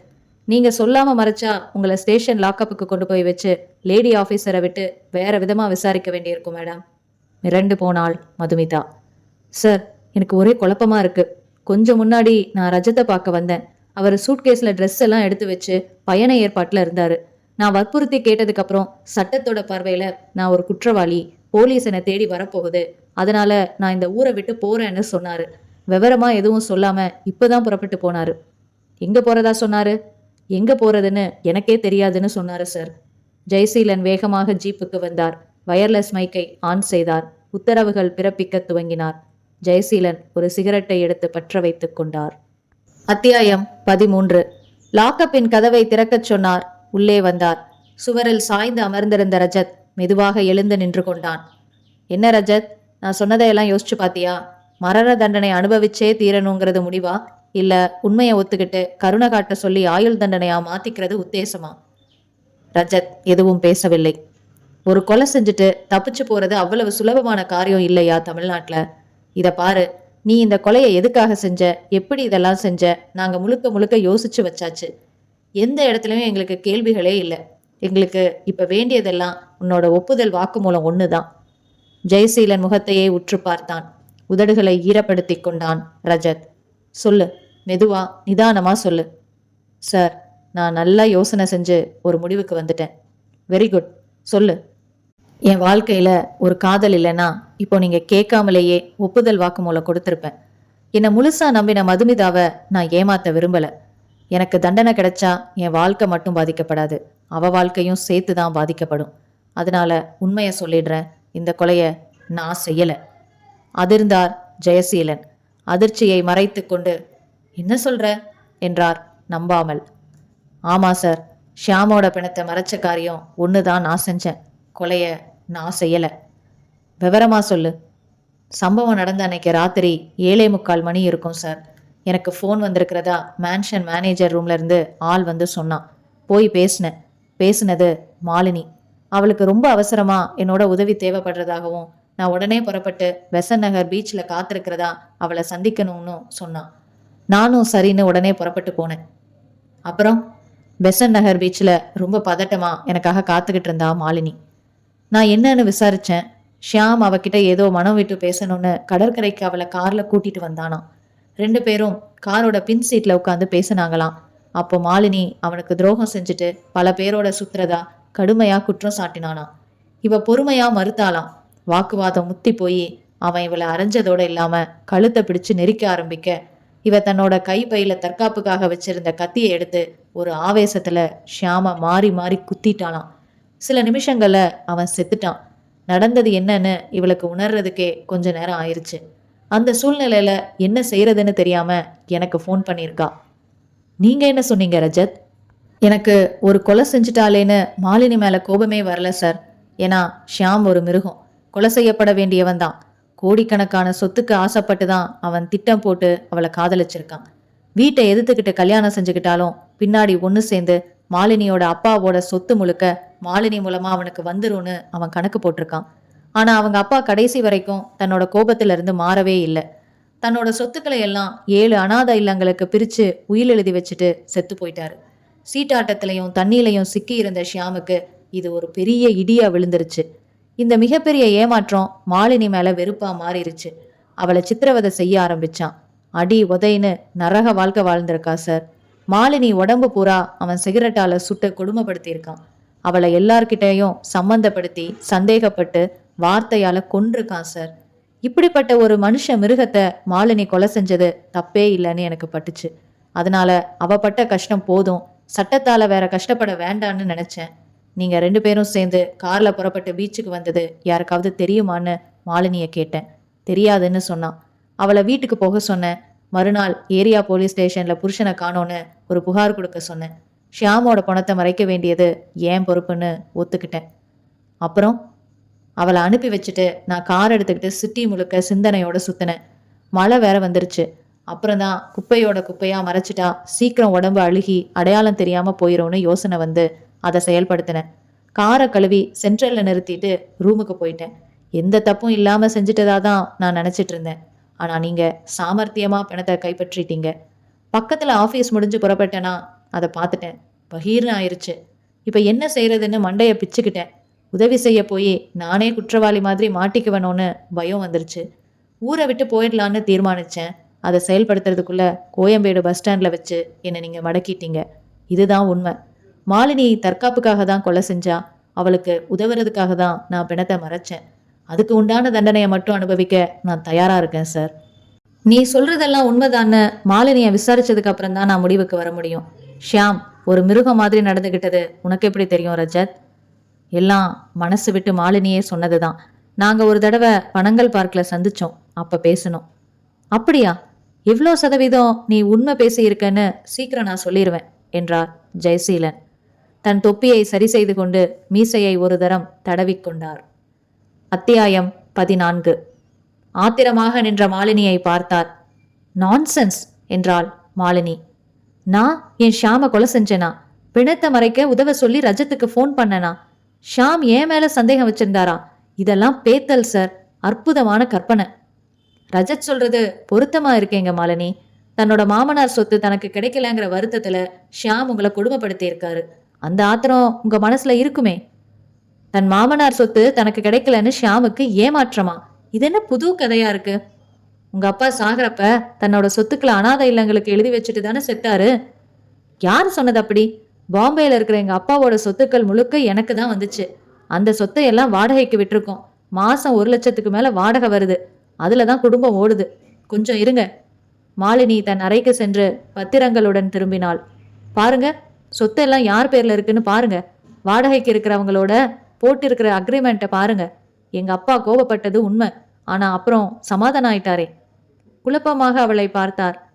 ஷியாம் உங்களை அடிச்சு உதைச்சு கொடுமைப்படுத்தலையா? சேச்ச, அவர் எவ்வளோ டீசன்ட் தெரியுமா? உங்க மேல சந்தேகப்படலையா அவரு? நெவர். அவர்கிட்ட ஒரே குறை அந்த குடிப்பழக்கம் மட்டும்தான். உங்க உடம்பு பூரா அவர் சிகரெட்டால சுட்டு சித்திரவதை செய்யல? எனக்கு சிரிப்பு தான் வருது சார். என்னோட வந்திருக்கிற ஒரு லேடி ஆஃபீஸரை விட்டு உங்களை செக் பண்ண விரும்புகிறேன். ஒத்துழைக்க முடியுமா? தாராளமா. பெண் சப் இன்ஸ்பெக்டர் மாலினியை அழைத்து கொண்டு அருகில் இருந்த அறைக்குள் சென்று திரும்பி, நோ சார், இவங்க உடம்புல சிகரெட்டால சுட்ட தழும்பு எதுவும் கிடையாது என்றாள். அப்படின்னா ரஜத் ரொம்ப அழகா போய் சொல்லியிருக்கான் என்றார் ஜெயசீலன். தான் மாட்டிக்கிட்டதால தப்பிச்சுக்கிறதுக்காக என்ன மாட்டி விட இப்படியெல்லாம் கதை விட்டுருக்காரு சார் ரஜத் என்றார் மாலினி. ஜெயசீலன் கையில் இருந்த ஸ்டிக் மெதுவாக சுழன்றது. அத்தியாயம் 15. சார், என்ன நம்புங்க, நான் சொன்னதுதான் உண்மை. நான் நடிக்கல, மாலினி தான் நடிக்கிறா. தன்னோட அப்பாவை அனாதை இல்லத்துக்கு சொத்து எழுதிட்டு செத்து போனதா சொன்னது அவதான். தன்னோட ஷியாம் ரொம்ப கொடுமைப்படுத்துறதா சொன்னதும் அவதான். அவ மேல எனக்கு பரிபூர்ணமான இறக்கம் ஏற்பட்டதுக்காக அப்படி சொல்லி இருக்கா என்றான் ரஜத். அவ மேல நீ எதுக்காக இறக்கப்படணும்? அப்பதானே ஆவேசப்பட்டு பிணத்தை மறைக்கிற பொறுப்பை நான் ஏத்துக்குவேன். அதுக்காக இப்ப யோசிச்சா எல்லாமே நாடகம்னு நினைக்கிறேன் சார். அவ ஏதோ ஒரு காரணத்துக்காக ஷியாம கொலை செய்யற நோக்கத்துல இருந்திருக்கா. அப்பதான் நான் ஃபோன் பண்ணி பழைய நட்பை புதுப்பிச்சிருக்கேன். ஒரு அப்பாவே மாட்டிக்கிட்டான்னு நினைச்சு அழகா திட்டம் போட்டிருக்கா. அவ மேல இறக்கம் வர மாதிரி பொய்யா சொல்லியிருக்கா. சம்பவம் நடந்த அன்னைக்கு பெசன் நகர் பீச்சில் வச்சு இவளே ஷியாம கொலை செஞ்சுட்டு என்னை கூப்பிட்டு தற்காப்புக்காக செஞ்சேன்னு அங்கேயும் ஒரு புது நாடகம் ஆடி என்னை நம்ப வச்சுட்டா சார். என்னை நம்புங்க சார், ப்ளீஸ். நான் கொல்லல சார். நீ சொல்ற எல்லாம் நம்புறதுக்கு ஆதாரம் சரியா இல்லையே ரஜத். மாலினி சொல்றது தானே நம்புற மாதிரி இருக்கு. அவங்க சொல்ற மாதிரி இப்ப கொலைப்பழிய மாலினி மேல போடுறதுக்காக நீ ஏன் எல்லாத்தையும் கற்பனையா சொல்லக்கூடாது? நாங்க சந்திச்சது பேசினத அவ எனக்கு ஃபோன் பண்ணி பீச்சுக்கு வர சொன்னதையெல்லாம் என்னால எப்படி சார் நிரூபிக்க முடியும்? அதுக்கெல்லாம் சாட்சி எதுவும் இல்லையே. அதனாலதான் சொல்றேன், பேசாம கொலைய ஒத்துக்கோ. என்ன சார் நீங்க அதையே சொல்லிட்டு இருக்கீங்க? சார், ஒரு கொலைக்கு காரணம் வேண்டாமா? நான் எதுக்காக சார் ஷியாம கொலை செய்யணும்? இது கேள்வி ரஜத். உனக்கு பாம்பேல படிச்சப்பவே மாலினி மேல ரகசியமா ஒரு காதல் உண்டு. ஷியாம் அவளை நேசிக்கிறது தெரிஞ்சதும் நீ உன் காதலை உள்ளுக்குள்ளேயே புதைச்சிட்ட. உண்மையா இல்லையா? இது என்ன புது கதையா இருக்கு? கதை இல்ல, நீ உன் டைரியில எழுதி வச்சதுதான். ஆனா அதை உனக்கு தெரியாம மாலினி படிச்சிருக்கா. ஐயோ கடவுளே, நான் அந்த மாதிரி மாலினிய நினைச்சு பார்த்ததும் இல்ல, டைரியில எழுதினதும் இல்ல. மாலினி இந்த திட்டத்துல என்னை பலிகடா ஆக்குறதுக்காக சாமர்த்தியமா சொன்ன பொய்கள்ல அதுவும் ஒண்ணுன்னு நினைக்கிறேன். ஜெயசீலன் சிந்தனையோடு தன் தாடையை தடவினார். உன் கருத்துப்படி ஷியாம மாலினி தான் கொலை செஞ்சிருக்கலாம், அப்படிதானே? ஆமா சார். அப்பவும் ஒரு காரணம் வேணுமே. எதுக்காக ஷியாம மாலினியை கொலை செய்யணும்? எதுக்காக மெனக்கெட்டு அந்த பழிய ஓ மேல சுமத்தணும்? அதெல்லாம் நீங்க தான் சார் கண்டுபிடிக்கணும். இப்ப நான் யாரை சந்தேகப்படுறது, யாரை நம்புறதுனே புரியல என்றார் ஜெயசீலன். சற்று தள்ளி இருந்த டெலிபோன் ஒலித்தது. அத்தியாயம் 16. இரவு உடையில் கட்டிலில் படுத்திருந்த மாலினி கை நீட்டி பெரிய விளக்கை போட்டுக்கொண்டு சென்று எடுத்தாள் டெலிபோனை. கண்களை கசக்கியபடி நேரம் பார்த்தாள்.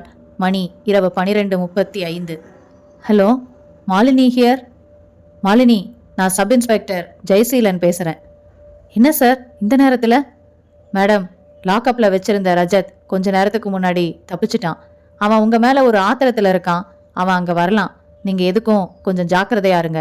நான் உடனே உங்க பாதுகாப்புக்காக கான்ஸ்டபிள்களை அனுப்பி வைக்கிறேன். சரி சார் என்று சொன்ன போதே மாலினிக்கு வியர்த்து விட்டது. துடிக்கும் இதயத்தை அழுத்தி கொண்டாள். அரைக்கதவின் தாழ்பால் சரியாக போடப்பட்டிருக்கிறதா என்று பார்த்து கொண்டாள்.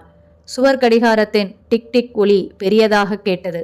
சில நிமிடங்களுக்கு பின் அந்த அறையின் ஒரு ஜன்னல் கண்ணாடி சிலீர் என்று உடைந்து நொறுங்க கையில் ஒரு கடப்பாரையுடன் ஆவேசமாக அறைக்குள் பிரவேசித்தான் ரஜத். ஒரே தாவலில் அவளை பிடித்து படுக்கையில் வீழ்த்தி கடப்பாரை பிடித்த கையை ஓங்கியபடி கத்தினான் ரஜத். சண்டாளி, சாமர்த்தியமா என்னை கொலகாரன் ஆக்கிட்டியே. நிஜமாவே ஒரு கொலகாரன் ஆயிட்டு போறேன். சொல்லுடி, ஏன்டி என்னை இப்படி மாட்டி விட்ட? ப்ளீஸ் ப்ளீஸ் என்னை கொன்னுடாதீங்க ரஜத். நான் செஞ்சது தப்பு தான். இப்ப என்னை கொல்லாம விட்டுட்டா உங்களுக்கு 20 லட்சம் தரேன். எப்படியும் நீங்க தப்பிச்சிருவீங்க. எங்கேயாவது கண் காணாம போய் சந்தோஷமா இருங்க. 20 லட்சம் சின்ன தொகை இல்ல. என்னை கொலை செய்யறதுல என்ன பலன்? உங்களுக்கு மரண தண்டனை தான் கிடைக்கும். யோசிங்க. ரஜத்தின் பிடி தளர்ந்தது. 20 லட்சமா? கண்டிப்பா தருவியா? நிச்சயமா, இப்பவே ஹாட் கேஷ்.